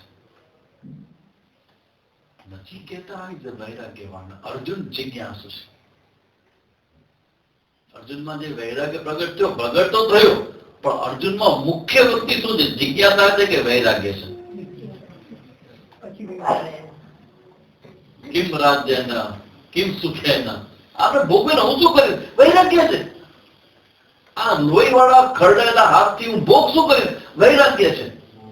પણ એ વૈરાગ્યની અંદર જિજ્ઞાસા વૃત્તિ વધારે છે ને વૈરાગ્ય છે એ પરિસ્થિતિજન્ય વૈરાગ્ય, ચિંતનથી આવેલો વૈરાગ્ય નથી, સર્કમસ્ટન્સીસ માંથી આવેલો વૈરાગ્ય. જેનું નજીકનો વ્યક્તિ જાય ને એને વૈરાગ્ય આવે જ. એટલા એના જીવનમાં જોયું છે કે જેને છોકરી હોય કે છોકરા હોય, સ્વામી તમને મળવા આવું છે, આવો ને, આવીને મને પ્રશ્ન છે, સ્વામી જીવનનો અર્થ શું? એટલે હું ચીક્યો પડું, હું જાગું, કઈ અવસ્થા, જાગૃત છે કે સ્વપ્ન છે? હવે નાનકડી છોકરી, 22 વર્ષ છોકરી એમ કે સ્વામીજી જીવનનો અર્થ શું? કેમ? જોવો તો પપ્પા કેવા ચાલ્યા ગયા, 2 દી પહેલા બરાબર, આજે 2 દી મતલબ પહેલા હતા ને હવે નથી. કેવો વૈરાગ્ય! ક્યાં જ્ઞાન, શું જ્ઞાન, કેમ જ્ઞાન, જીવન જીવવા જેવું લાગતું જ નથી. બધી વાત. પણ એ જે છે એ છોકરો હોય કે મળ્યો કે છોકરી હોય, એને થોડુંક સમજાવો ત્યારે સમજે, અને પછી જાય ક્યારેય હાથમાં ના આવે. વૈરાગ્ય જાગ્યો એટલે કે એને જોયું કે સંસારમાં પ્રોબ્લેમ છે. સંસારમાં પ્રોબ્લેમ છે કે નહીં? છે. તમે કયો છો છે, પણ તમે જે કયો છો છે અને ખરેખર આવે એમાં ફરક છે કે નહીં? અત્યારે કમ્ફર્ટ ઝોનમાં રહીને કયો કલ્પના કરે કે આ પ્રોબ્લેમ તો આવી શકે સ્વામીજી, એ અને વાસ્તવમાં આવે એમાં ફરક ખરો કે નહીં? તો આ બધા વસ્તુઓમાં વૈરાગ્ય જે છે એ જિજ્ઞાસુ હૃદય થાય, અને જિજ્ઞાસુ થયેલું હૃદય જ્યારે પ્રેક્ટિકલ થાય ને ત્યારે વૈરાગ્યવાન. વૈરાગ્યનો અર્થ જ એવો છે કે અંદરથી એ બહુ સ્ટ્રોંગ બની જાય, બહુ સ્ટ્રોંગ બને. આજકાલના છોકરા છોકરી બધા નબળા બહુ થઈ ગયા અંદર. લાગતો ને સ્વામીજી કે આજકાલના હવે નવી જે પેઢીમાં ઘણું બધું, હવે આપણે વિચાર રહ્યું આપણા માટે, તો આપણે જૂની પેઢીમાં આવી ગયા. તો જે નવી પેઢી છે 20-22 વર્ષના છોકરા છોકરીઓ, એ લોકોની માનસિકતા કેવી લાગે? નવી ના લાગે? આમ સ્માર્ટ ગણી, બધું આવડે ને, પણ એ છોકરા છોકરીઓ પોતાના ગુસ્સા ઉપર કે પોતાના કામ ઉપર કે પોતાના દ્વેષ ઉપર કે લોભ ઉપર વિજય મેળવી છે? સહન ન કરશે. એવું હા ભરી જાય. અને એટલા માટે કે તમે મેં કીધું એમ કર્યું કેમ નહીં? આ માનસિકતા કેટલી ડેન્જર છે ખબર છે? એટલી ડેન્જર છે. ભવિષ્યમાં કોઈ એવી ઘટનાથી એ ગમે તેવા વ્યક્તિને પલવારમાં મૂકી દેશે, પટ્ટ મૂકી દેશે. આ સ્વામીજી પટ્ટ મૂકી દઉં. પટ્ટ મૂકી દઉં એટલે શું? પટ્ટ મૂકી દઉં એટલે એકવાર કંઈક પ્રોબ્લેમ થાય ને જીવનભર સામે ન જોડે. એટલે છોકરાઓ, પ્રશ્ન થાય કે છોકરા છોકરીઓ અંદરથી આટલા વીક છે, એનું બીજું લક્ષણ એ છે કે લોકોનું મેરેજ જીવન સફળ નથી, તૂટી જાય છે. આ બધા લક્ષણો છે. હવે પૂછું કે એવું શું કામ થાય? છોકરા છોકરીઓ આટલા વીક કેમ છે અંદર? મારે તો હમણાં એક સાહેબે કીધું એટલે મારું ધ્યાન ગઈ તરફ. દરેક વ્યક્તિ પોતાના સ્ટેન્ડ પોઈન્ટ ઉપરથી જોવે છોકરા છોકરા એટલા વીક કેમ છે. સ્માર્ટ ઘણા, અંદરથી વીક કેમ? એટલે એક સાહેબે મને કીધું કાલે કે સ્વામીજી, પેલા જે છોકરાઓને જે માર પડતો, ઇવન માતા પિતા તરફથી ને અમારા તરફથી, એ બંને મિસિંગ છે. ટીચર છે એને એનું પોતાનું કન્ક્લુઝન હશે કે જે છોકરાઓનું અમે ડિસિપ્લિન શીખડાવતા, એ હવે માતા પિતાઓ પણ કહે છે અને ટીચર પણ કહે છે કે સ્વામીજી હવે આઉટ ઓફ કંટ્રોલ છે. અમે કોઈ રીતે એને ડિસિપ્લિનમાં રાખવા મારા માટે બહુ મોટો પડકાર છે. હશે એમાંથી 2-4% એવા લોકો છે જેને બેઝિક અધ્યાત્મના સંસ્કારો છે, એ છોકરાઓને મહેનત હજી કરી જાય. બાકી 95% માતા પિતાઓ માટે અને ટીચર્સ માટે આ છોકરાઓનું મેનેજમેન્ટ બહુ અઘરું થઈ પડ્યું છે. કેમ કે એને અનકમ્ફર્ટેબલ જે અનુભવ કરવામાં આવતા એ જરાય કરવામાં આવતા નથી. એટલે છોકરાઓ અંદરથી વીક થતા જાય છે. હવે આ વિષય સરકારનો છે જ નહીં, એ કદી ના વિચાર, કારણ કે એનો ટોપિક જ નથી. આ ટોપિક તો આપણા જેવા સ્વામી સંન્યાસ એવા લોકોનો ટોપિક છે કે આ સમાજનું જે ચારિત્ર ઘડતરની વાત છે એના માટે ટોપિક છે. સરકારે જે બંધ કર્યું છે એના માટે એક વસ્તુ યાદ રાખજો કે સરકાર જયારે કંઈક મોટા ભાગે કરતા હોય તો કંઈક સારી વસ્તુ કરતા હોય. કે ઘણા ટીચર એવા હોય કે જે અતિ જુલ્મ કરે, એકદમ ખરાબ રીતે છોકરાઓ હેન્ડલ કરે, એવા અમુક ટીચરો હોય. તો એના ત્રાસથી છોકરાઓને બચાવવામાં બધા જ ટીચરને ના પાડી દે. અમુક ટીચર બહુ મેચ્યોર હોય, એને ખબર હોય કેટલું મરાય, ક્યારે મરાય, કોની સામે મરાય, કેટલું કરાય, કેટલું ન કરાય, બધી જ એને ખબર હોય. અને સજા રૂપે જ એકમાત્ર મેસેજ રૂપે જ, કડક મેસેજ રૂપે એને ફિઝિકલ હર્ટ કરે. પણ એ લાભ નથી. એટલે કહેવાનો મતલબ કે અનકમ્ફર્ટેબલ ઝોનમાં ભગવાન જે છે એ ઝડપથી આવે. અનકમ્ફર્ટેબલ, દુઃખ, પેઇન, એ જો તમે એને બનાવી લ્યો તમારું પોતાનું શસ્ત્ર, તો તમે એમાંથી આગળ વધી શકો. પણ તમને ચિંતન જોઈએ ભેગું ભેગું, ખાલી એકલો નકરો વૈરાગ્ય પણ ના ચાલે. એટલે આ અનકમ્ફર્ટેબલ સિચ્યુએશન બહુ વિચાર તમારા ચિંતનમાં બહુ લઈ આવજો કે છે શું જેનાથી આટલા બધા ડરીએ છીએ, ભાગીએ છીએ. આ વસ્તુ છે શું? આટલો બધો ભય કેમ લાગે છે એનાથી? સિક્યુરિટી આટલી બધી ચિંતા કેમ થાય? જેમ જેમ સમય જાય સિક્યુરિટી વધતી જાય, સિક્યુરિટી સિક્યુરિટી સિક્યુરિટી. પછી માતા પિતાને ખબર પડે કે હવે છોકરાઓ અમારું રાખશે નહીં, તો એ બહુ મોટો પ્રશ્ન ઉભો થાય. પછી અંદર ઇન્ટરનલ માઇન્ડમાં હેલા જ કરે કે બધું જ છે, પણ છોકરાઓ નહીં રાખે, છોકરાઓ નહીં રાખે, છોકરાઓ નહીં રાખે. અસલામતીની ભાવના વધતી જાય છે બધા વડીલોમાં. આ બધા પ્રશ્ન સમાજના વધતા જાય છે બધા. તો એની સામે અહીંયા આપણે આ સમજવાનું છે કે જ્યારે આપણી પાસે આ જબરજસ્ત બેકગ્રાઉન્ડ હોય ઉપનિષદના ચિંતનનું, તો એ આપણને તત્વ તરફ લઈ જાય તો એ તત્વ તમને સલામતી આપે, એ તત્વ પ્રેમ આપે અને સ્વતંત્ર સુખનો અનુભવ કરાવે. વૈરાગીની ચરમસીમા છે કે જ્યાં વ્યક્તિ સ્વતંત્ર સુખનો અનુભવ કરે. હવે એ જે સ્વતંત્ર સુખનો અનુભવ કરે એને કેવી રીતે અનુભવ કરે એની ચર્ચા 5મા અને 6ઠા મંત્રમાં છે. એના ઉદ્ગારો છે. સહ એવં વિત. આવી રીતે જે તત્વને જાણનારો છે, જ્ઞાની પુરુષ છે, એ શું કરે, એનો ઉદ્ગારો શું છે?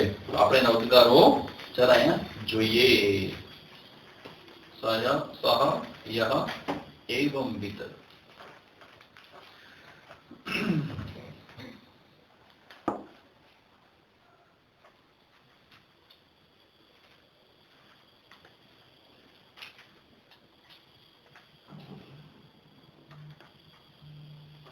ચાલો અહીંથી આપણે બોલશું. સહયસ્યાયમ પુરુષે, આગળનું જે શ્લોકનું છેલ્લું વાક્ય છે ત્યાંથી બ્રહ્મજ્ઞાનની ચર્ચા છે. એક વાક્યમાં સહયસ્યાયમ પુરુષે યશ્ચાસાવાદિત્યે સ એકઃ સય એવં વિત. અહીંયા સુધીની ચર્ચા કરીને આવું જે જાણનારો છે, એવં વિત, હવે આવું જાણનારો છે એ અસ્માત લોકાત પ્રેત્ય. લોકાતનો અનુભવ પણ કહી શકો. લોકો અનુભવ, આ અનુભવોના સંદર્ભમાં એ શું વિચારે, એ શું અનુભવ કરે લખીએ છે. અસ્માદ લોકાત પ્રેત્ય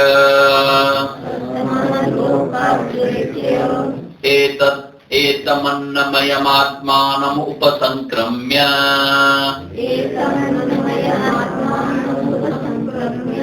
એતમ પ્રાણમયમાત્માનમ ઉપસંક્રમ્ય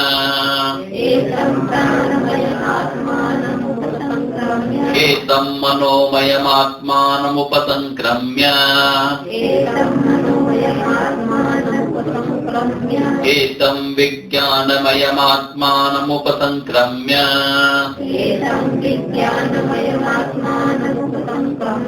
એતમાનંદમયમાત્માનમ ઉપસંક્રમ્ય ઈમાન લોકાન કામાની કામરૂપ્યનુસંચરन् एतत् सामगायन्नास्ते हावो हावो हावो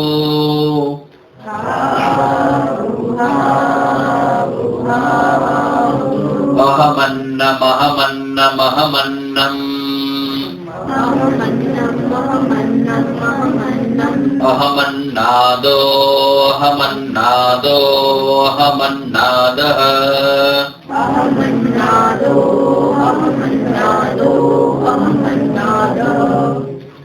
अहगं श्लोककृत अहगं श्लोककृत अहगं श्लोककृत श्लोककृत श्लोककृत अहमस्मि प्रथमजा ऋतास्य पूर्वं देवेभ्यो अमृतस्य नाभायि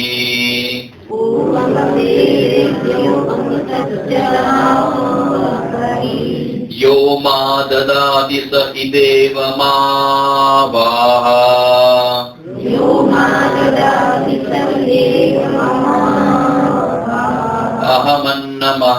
अहमन्नमन्नमदान्तमद इद्मि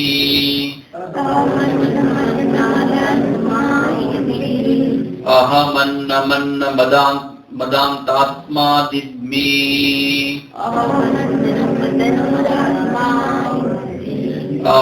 अहं विश्वं भुवनम अभ्यवाम् અહમ વિશ્વમ ભુવનમભ્યભવામ અહમ વિશ્વમ ભુવનમભ્યભવામ સુવર્ણ જ્યોતિઃ ય એવં વેદ ઇત્યુપનિષદ. આની અંદર અલગ અલગ તમને લાગે કે રાગ રાગની એવું કઈ નથી, માત્ર વેદનો આ જે ભાગ છે, શિક્ષા જેને કહેવામાં આવે, ફોનેટિક્સ બોલવાનું જે છે, એમાં જે તગડો તમને કહે છે, તગડો એ 3 સ્વર સુધી લંબાવવાનો છે, એટલા માટે 3 છે, બીજું કોઈનો અર્થ નથી. તમે પૂછો એ પેલા કહી દઉં. હા વો હા વો હા વો બોલવાની મેથડ છે. એટલે તગડો છે જ નહીં ક્યાંય, જગ્યાએ ઓમ હોય ને એમાં પણ તમે રૂ બોલતા હો, ખરેખર એનો સ્વર છે બોલવાનો ઓમ, એને લંબાવવાનો છે એ સેન્સમાં છે. પણ આનો અર્થ આ જે મંત્ર છે એ મંત્રની અંદર જેને જ્ઞાન થઈ ગયું છે એ હવે શું ગાય તો ગાન કરે. એ જ્ઞાન શેના માટે છે તો કે આનંદની અભિવ્યક્તિ. ઘણા વખત તમને બહુ મજા આવી જાય તમે શું કરો? એક્ઝેક્ટલી મેં જોયું છે અમારી સામે જ ઘણા જે પૂર્વ સમાજ રહેતો, ત્યાં એક છોકરાનું 12મા રિઝલ્ટ આવ્યું, 12મા ધોરણ ને સામે જ રહી ને અગાસીમાં રિઝલ્ટ હાથમાં છોકરો ગાતો જાય, એને ખબર નહીં હું જોઉં છું ઉભો અંદરથી મનુભાઈની મોટર ચાલી પમ પમ. લિટરલી મેં જોયું છે એના પપ્પાના મનુભાઈ મનુભાઈની મોટર ચાલી પમ પમ પમ. એટલે કે આનંદની અભિવ્યક્તિ ઘણી વખત તમારો અંદરના જે ભાવો છે એ બધા શાસ્ત્રીય ગીતો રૂપે થાય. રાગ રાગીની તમારે પોતાનો હોય, એમાં શાસ્ત્ર ન હોય. અહીંયા જો इस प्रकार जानने वाला है, જે પોતાના અસ્તિત્વમાં અને ઈશ્વરના અસ્તિત્વમાં જે એકત્વ રહેલું છે એને જે જાણનારો છે એ શું કરે છે? અસ્માત લોકાત પ્રેત્ય, દ્રષ્ટ અને અદ્રષ્ટ આ બધા જગતથી નિવૃત્ત થઈ જાય. નિવૃત્ત થઈ જાય એટલે શું કરે? જો કે અહીંયા જે બતાવ્યું છે ને એ ભગવાન શંકરાચાર્ય એવું કહે છે કે આ જે આનંદ ઉલ્લેખ જે બતાવે છે ને એ પરિવ્રાજક સંન્યાસીના સંદર્ભમાં છે. કારણ કે ગૃહસ્થી હોય એ જ્ઞાની હોઈ શકે અને કોઈ સંન્યાસી હોય એ જ્ઞાની હોઈ શકે. તો બેમાં ફર્ક શું? સંન્યાસી જ્ઞાની હોય ને ગૃહસ્થી જ્ઞાની હોય તો બંનેના આનંદમાં ફર્ક શું?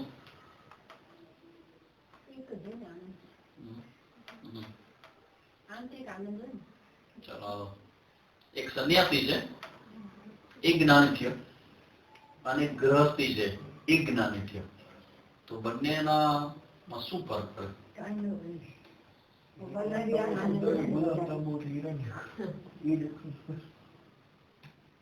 પ્રેક્ટિકલ વિચારો.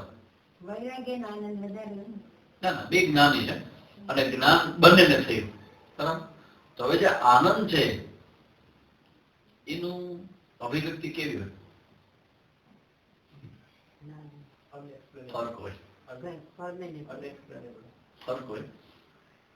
ગ્રહસ્થી જ્ઞાની ગમે તેટલો જ્ઞાની હોય પણ ગ્રહસ્થ જીવનની અમુક મર્યાદાઓ તેના જીવનમાં હોવાની. ગ્રહસ્થના જીવનમાં પુત્રને લઈને, પત્નીને લઈને, બાળકોને લઈને, વ્યવહારને લઈને કોઈક ને કોઈક પ્રકારની મર્યાદાનો એ અનુભવ કરવાનો છે. જ્યારે પરિવ્રજક સંન્યાસી એવો છે કે જેને વ્યવહારિક રીતે જ્યાં જ્યાંથી પ્રશ્ન આવે છે એ બધી જ વસ્તુ એને છોડી દીધી છે. એટલે એનો જે આનંદ છે એ વિશેષ રૂપે, આનંદ તો બંનેનો સરખો હોય, ગ્રહસ્થમાં રહેતો હોય કે પરિવ્રાજક હોય, બંનેનો આનંદને અંદરનો જે ભાવ છે બંને સરખો હોય. પણ ફરક ક્યાં આવે? વ્યવહારિક રીતે ગ્રહસ્થી જ્ઞાની ગમે તેવો જ્ઞાની હોય પણ વ્યવસ્થાના સંદર્ભમાં વ્યવહારિક મર્યાદાઓ છે એ તો રહી જ જવાની. એટલે ભગવાન ભાષ્યકારે એમના ભાષ્યની અંદર લખ્યું કે અહીંયા જે ઉલ્લેખ કર્યો છે, જે આનંદનો ઉલ્લેખ કર્યો છે, એ પરિવ્રાજક સંન્યાસી કે જેને કોઈ સાથે કંઈ લેવા દેવા નથી, એવો સંન્યાસી જે પરિવ્રાજક છે. આ જે શબ્દ છે ને, અસ્માત લોકાત પ્રેત્ય, એને એક ટીકાકાર એવું કીધું છે કે અસ્માત લોકાત પ્રેત્ય મતલબ કે આ લોકમાં બીજા લોકમાં જાય એવું નહીં, પણ આ લોકની અંદર જ કોઈ પણ જગ્યાએ એ અહંતા ને મમતાથી પર થઈ જાય છે. અહંતા ને મમતાથી પર થઈ જાય.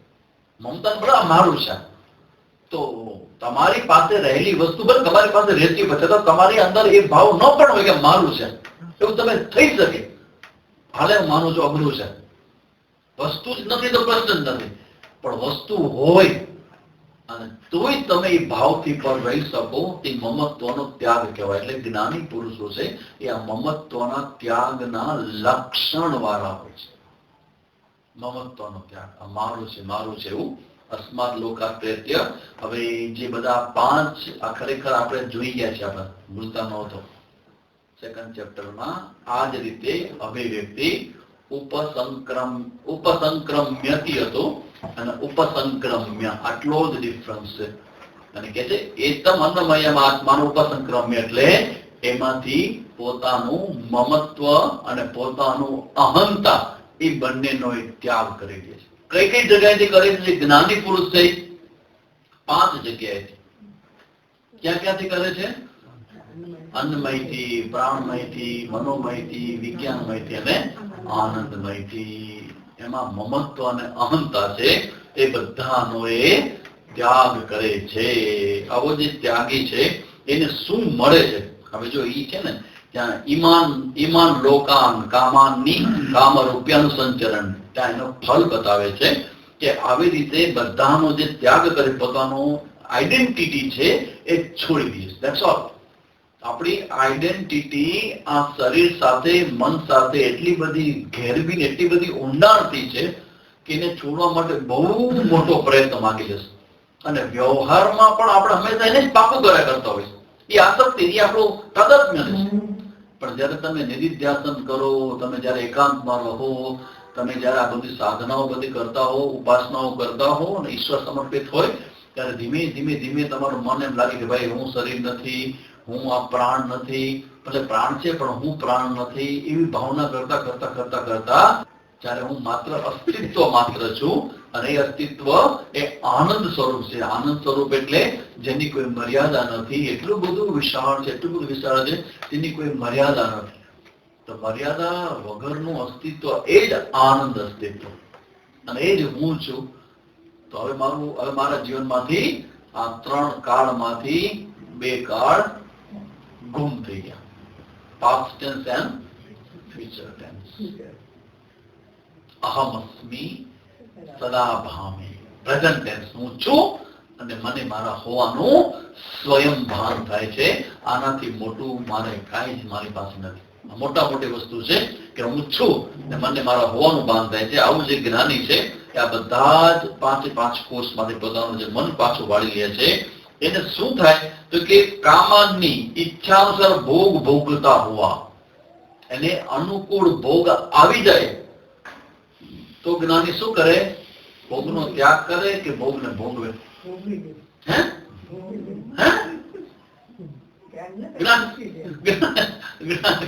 જ્ઞાની હોય એ ભોગને ભોગવે કે ભોગનો ત્યાગ કરે? યોગ રતો વા ભોગ રતો વા સંગ રતો વા સંગ વિહીન નંદતિ નંદતિ નંદત્યેવ નંદતિ નંદતિ નંદત્યેવ ભજ ગોવિંદમ ભજ ગોવિંદમ ગોવિંદમ ભજ મૂઢમતે મૂઢમતે. યોગ રતો વા ભોગ રતો વા, ભગવાન શંકરાચાર્ય સિવાય કોઈ ન કહી શકે. આજે ઉપનિષદમાં અહીંયા કહેવામાં આવ્યું છે કામાનની એને પ્રારબ્ધ અનુસાર અનુકૂળ ભોગ આવી જાય, પ્રારબ્ધ અનુસાર અનુકૂળ ન હોય પ્રતિકૂળ એવા યોગથી કોઈ દુઃખ આવી જાય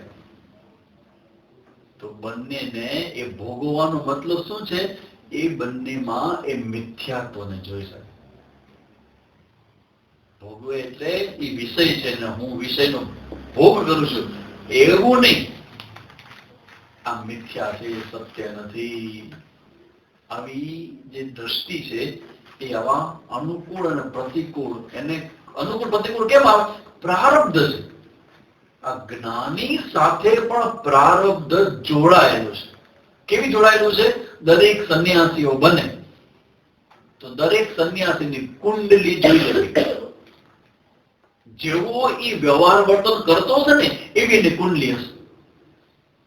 બધા એક સરખું ન કરે વ્યવહાર, બધા ત્યાગી ન બને, બધા ઉપાસક ન બને, પણ અમુક એવા હોય કે ડિફરન્ટલી રહેતા હોય બીકોઝ ઓફ એનો પ્રારબ્ધ. પ્રારબ્ધ એટલે શું?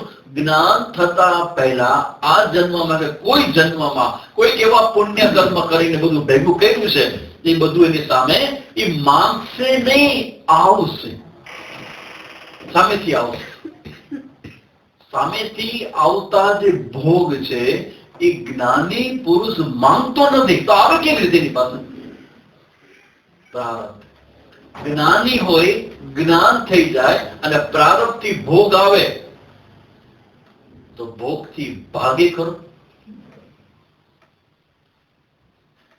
શંકરાચાર્ય ભગવાનનું આ સ્ટેટમેન્ટ છે બહુ, એના માટે ઘણું બધું મોટું મન જોઈએ આ સમજવા માટે. યોગ રતો વા ભોગ રતો વા સંગ રતો વા સંગ વિહીન નંદતી. આનંદ માને આનંદ, આનંદી કાગળ. એક સ્ટોરી આવતી ઘણા સમય પહેલા, મોટા મને ખબર આવે તો ખબર ને, ભણવામાં આવતી. આનંદી કાગળ એટલે જ્યાં જાય એ આનંદી. અને આપણા કચ્છી માટે પણ જે જોક છે ને, મને લાગે કે ઈ બરાબર. કચ્છી માળો હોય ને એને નરકમાં મોકલે તો અહીંયા મારો બેટો પ્રોગ્રામ આનંદ કરે, આ પ્રોગ્રામ જલસા કરે. નરક ની અંદર, આવી ગરમી ની અંદર ઇન્દ્ર કે આવા બધા હસે કોણ છે? નરક બાદ નીકળે માણસો નો, સ્ત્રીઓનો અવાજ આવે. ઇન્દ્ર કે નરક માંથી હસવાનો અવાજ આવે આવી ભયંકર ગરમીમાં? આવો બધા પ્રોબ્લેમ ની વચ્ચે હસે કોણ છે કે? ઇન્દ્ર જરા ખોલ્યો, બોલો તો. ઇન્દ્ર ક્યાં જવા આવ્યો, બહુ ઇન્દ્રદેવ આવ્યા. એવા બધા હસે કોણ છે? બોલા બધા બધા ભેગા કર્યા તો ભેગા થયા, પૂછ્યું કે આ બધા કોણ છે? બધા કસ્તી આવેલા તો કે કસ્તી આવેલા છે એટલે શું? તો કે અહીંયા એટલા બધા પ્રોબ્લેમ ની વચ્ચે રહેતા હતા, એના માટે નરક ના બધું ઓળખું છે. તો મારા બેટા અહીંયા આવીને એન્જોય કરે છે. પ્રતિકૂળ પરિસ્થિતિમાં પણ એ પોતાના આનંદને એ ભૂલશે નહીં. પ્રતિકૂળ પરિસ્થિતિમાં જ જરૂર પડે ટેસ્ટ. આપણો જે ટેસ્ટ, આપણે જે કસોટી છે ને એ અનુકૂળ કમ્ફર્ટેબલ ઝોનમાં છે જ નહીં. અત્યારે તો ખાલી ક્લાસ જ છે. આ જે અત્યારે બેઠા તમારે યાદ છે, તમારા માઇન્ડના લેવલની અંદર, બુદ્ધિના લેવલની અંદર આખું મનોમંથન થાય છે. પણ તમે જેટલું સમજ્યા છો એનું એક્ઝેક્ટ ખબર ક્યારે પડે? મને જવાબ આપો ત્યારે કે તમારા જીવનના એ પ્રતિકૂળ પ્રસંગોમાં તમે સ્વસ્થ રહો ત્યારે. પ્રતિકૂળ પરિસ્થિતિમાં પણ તમે હસતા રહો. હસતા હુઆ અનવરાની ચહેરા. ટ્રીપમાં બધા હસતા ચહેરા હોય, પણ રોગ થાય અને રોગની વચ્ચે પણ એ હસાવી દે કે ઓહો. અમે હમણાં જોવા ગયા હતા સ્નેહલભાઈના બેન ઉત્પલાબેન. My God. અને એને પોતાનો નેચર જ એવો છે કે બધા સાથે હસાવે બધાને. બહુ અમુક ના નેચર હોય એ વાતમાં હસાવી દે, પણ એના અડધું અંગ ખોટું પડ્યું હતું. અડધો ભાગ એનો અને તો ઈ બેન જે અમને હસાવ્યા છે, અમે તબિયત જોવા ગયા હતા એ બેન ની. મતલબ કે બધાને મોકલું, જાઓ જોવા જાઓ. કે આવી સ્થિતિમાં તમે કલ્પના કરો કે તમારા શરીરનો અડધો ભાગ ખોટો હોય તો તમને કેવું ફીલ થાય? બાથરૂમ જવા માટે બધા ઉભા ન થઈ શકો, બીજા પર કોઈકનો આધાર લેવો પડે. એવી સ્થિતિમાં એ બેન જેમને હસાવ્યા છે 15 મિનિટ 20 મિનિટ બેઠા અમે, વાહ, ધીસ ઇઝ વન્ડરફુલ. જીવન પ્રત્યેનો આ જે અભિગમ છે, અહીંયા શ્રુતિમાં પણ કે અનુકૂળ કે પ્રતિકૂળ કોઈ પણ પ્રકારની પરિસ્થિતિ એના ભોગમાં હોય કે યોગમાં કોઈ પણ જગ્યા હોય, પણ એના જીવનમાં જે આનંદ છે એની અભિવ્યક્તિ કેવી હોય? હાવો હાવો હાવો એવું ગાય. સ્વામીજી મને જ્ઞાન થઈ ગયું, પણ એક પ્રશ્ન છે મને. બોલ ને ભાઈ. સ્વામીજી મને ગાતા નથી આવડતું.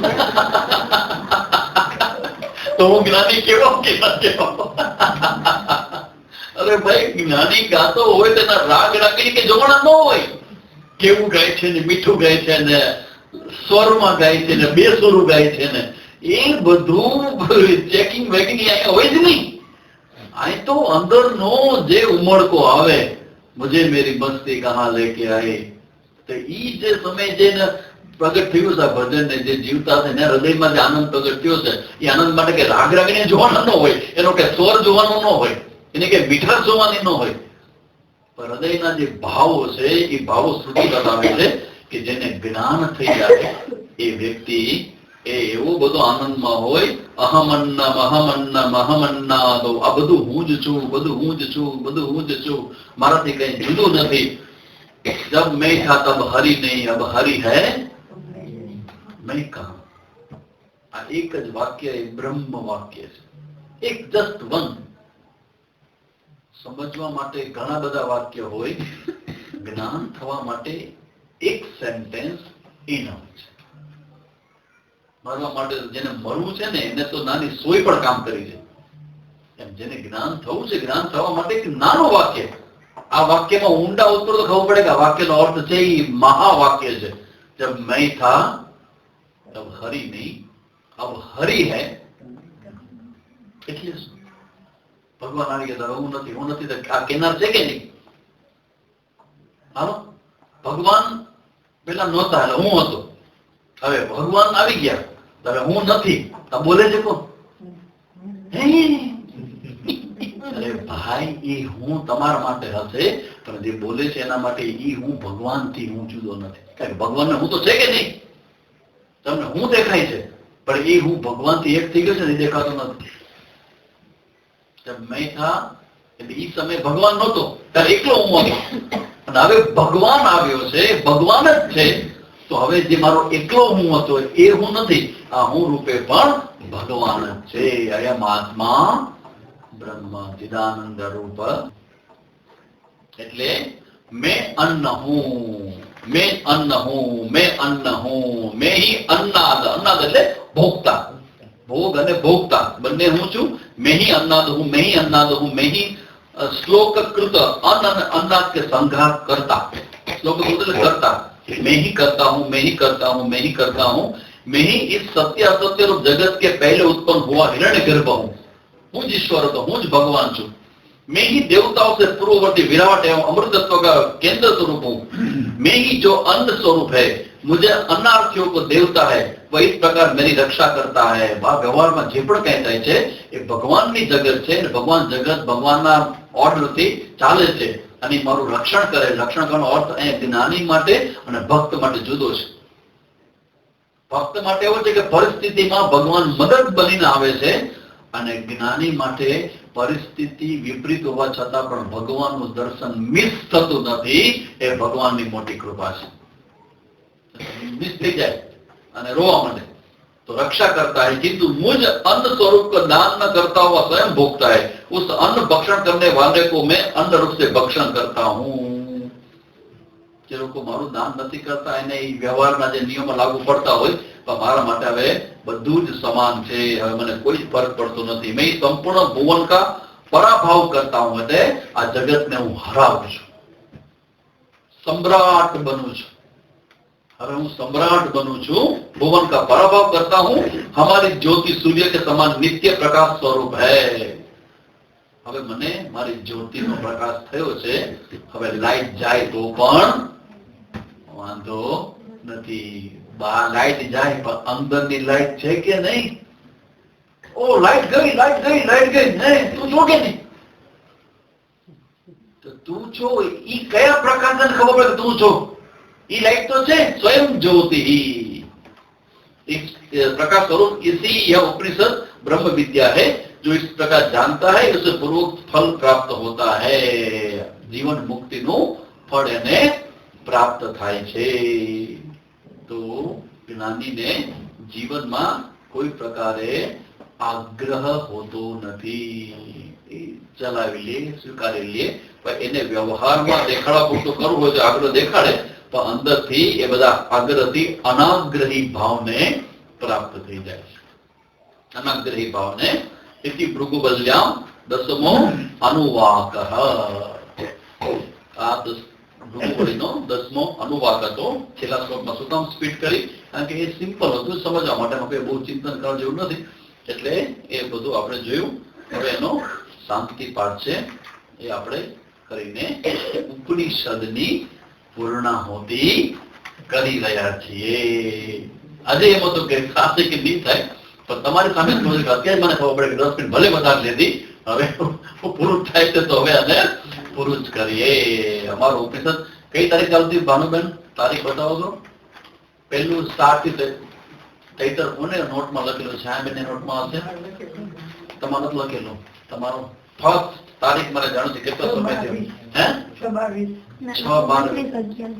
29 સાલ 20 કેટલા મહિના થયા? 3 વર્ષો થયા.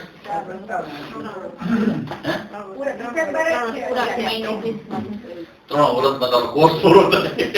અમારું એક ઉપનિષદ પૂરું થાય. જોઈ લેજો એ આખો કોર્સ એ લોકોનો પૂરો થઈ જાય 3 વર્ષમાં. આપણું એક ઉપનિષદ છે એ 3 વર્ષે પૂરું થયું. 3 વર્ષમાં કોર્સ થઈ જાય. ઉતાવળ ખબર નહીં કોને કેવી છે. આપણે કોઈને ઉતાવળ જ નથી. એ બિચારા બહુ જલ્દી જલ્દી મળશે. આપણે નિરાશ વાળા અમુક ગાડી એવી હોય કે નિરાશ વાળી ગાડી હોય, લોકલ ગાડી હોય અને એક્સપ્રેસ હોય. એક્સપ્રેસ વાળા પોતાનો પૂરું કરે બીજાનો કોર્સ પર ત્યાં આપણે એક ઉપેશન માન પૂરું થયું હોય. ખબર છે કે આચાર્ય બનવાના છે. તમને ખબર છે કે એવું નથી. તમે બધા આચાર્ય જ છો. લીલો પણ પાછું બળબડ્યું બીજાને જ્ઞાન દેવાનું. તમને કોઈને ન હોય જ્ઞાન દેવાને બળબડિયા ન હોય એવું ન હોય. જ્ઞાનને પાકું તો બધાને કરવાનું. બધાને ભગવાન અલગ અલગ મેથડ અપનાવે. તમે અહીંયા છો અહીંયા બેસીને કરો પાકું એ રીતે કરે. પણ આમ એવું છે કે આપણે તો નામનું ઉપનિષદ હોય.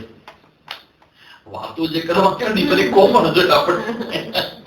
પણ મને ખરેખર કોઈક મને પૂછે કે સ્વામી તમારા જીવન હવે પૂરું થાય છે તો તમારા જીવનનું સૌથી મોટું આશ્ચર્ય કયો? તમને ક્યાં શું લાગ્યું? મને કહે કહી દઉં. તમે લોકો મારા સામે એ સમય હશો ને કે હું ને જે હશે તત્વ એ જ હશું. પણ તમને કહી દઉં એ સમયે પણ હું આ જ કહીશ કે મને ભગવાન એ સમજાવું નહીં કે હું આટલા વર્ષથી એકને એક વાત કરવા લોકો મને સાંભળ્યું કેમ? આટલા પ્રેમથી તમારા મોઢા પર કોઈ ના મળે એમ નથી કે તમે પરમને બેઠા છો કે તમને જમવાનું આપવાના છે એટલે બેઠા છો કે એમ કાંઈ જ નથી. કેટલા 2006 થી સ્ટાર્ટ કર્યું છે આપણે રામકૃષ્ણ કોલોનીમાં તત્વબોધની બધા બેઠા છે હજી. તો આટલા બધા લોકો આ ઉપનિષદમાં સાંભળે કેમ છે આટલા વર્ષથી? 2005 એટલે 23 કેટલા 18 વર્ષ છે.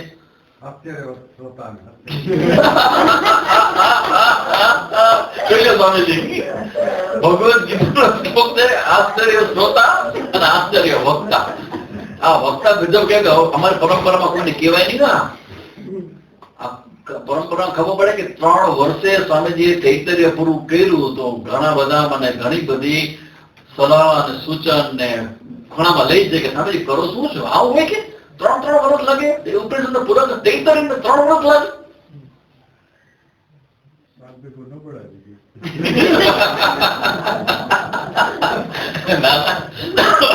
સાધકોનો વખાણ કે કે આવા સાધકો મને મળ્યા કે આટલા વર્ષથી મને સાંભળે છે ને હજી પણ મને એટલો વિશ્વાસ છે કે આના પછી હું નવો ઉપનિષદ ચાલુ કરીશ ને આ બધા જ આવશે થોડી બોલ કરો લગાવ સરસ.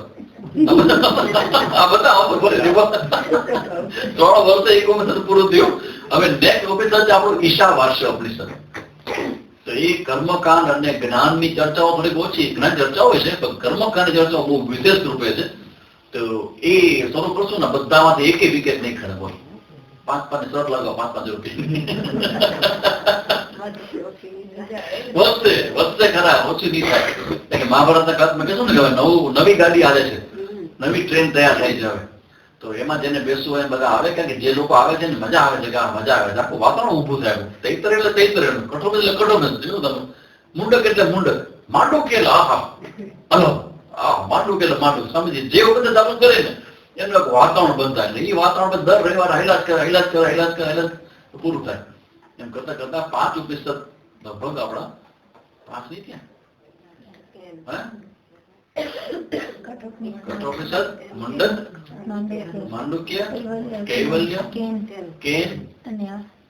તૈતરીય 6 ઉપનિષદ પૂરા કર્યા. હવે ઈશાવાસ્ય ઉપનિષદ તમે ગામમાં વાત મારી તમે શું કરો છો? ભણ્યા છે, આગળ જાઓ ગ્રંથ પકડો. બધા પૂરા થઈ જશે પછી રિપીટ. પછી માય ગોડ, આ પ્રશ્નનો જવાબ જ નથી મારી પાસે. એ લોકો તો ભણ્યા જ નથી.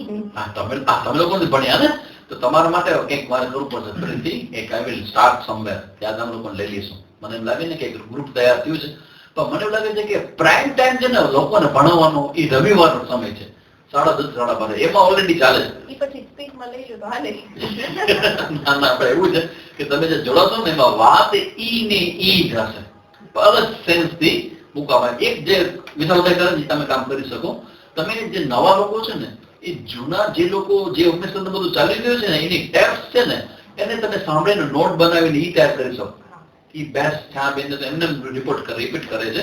પણ જે લોકો ઉપનિષદ નથી ભણ્યા, આની પહેલા છૂટી ગયા છે, એ પણ તમે ભણો. ભણવાનો ફાયદો એ છે કે તમારા અંદરના નિશ્ચયો એ એવા પાકા થઈ જશે જે હલશે નહીં.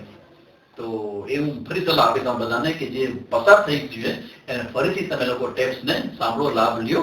એવું બધું છે. અહીં શાંતિ પાઠ કરી આજે ઉપનિષદની પૂર્ણાવતી છે અને આનંદનો વિષય છે.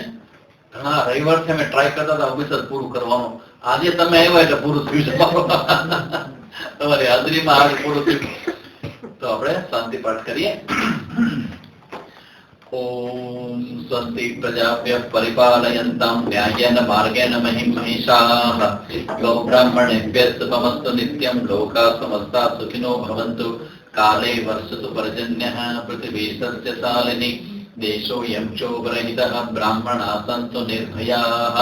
ओम सर्वेषां स्वस्तिर्भवतु, सर्वेषां शान्तिर्भवतु, सर्वेषां पूर्णं भवतु, सर्वेषां मङ्गलं भवतु, सर्वे भवन्तु सुखिनः, सर्वे सन्तु निरामयाः, सर्वे भद्राणि पश्यन्तु, मा कश्चित् दुःखभाग् भवेत्.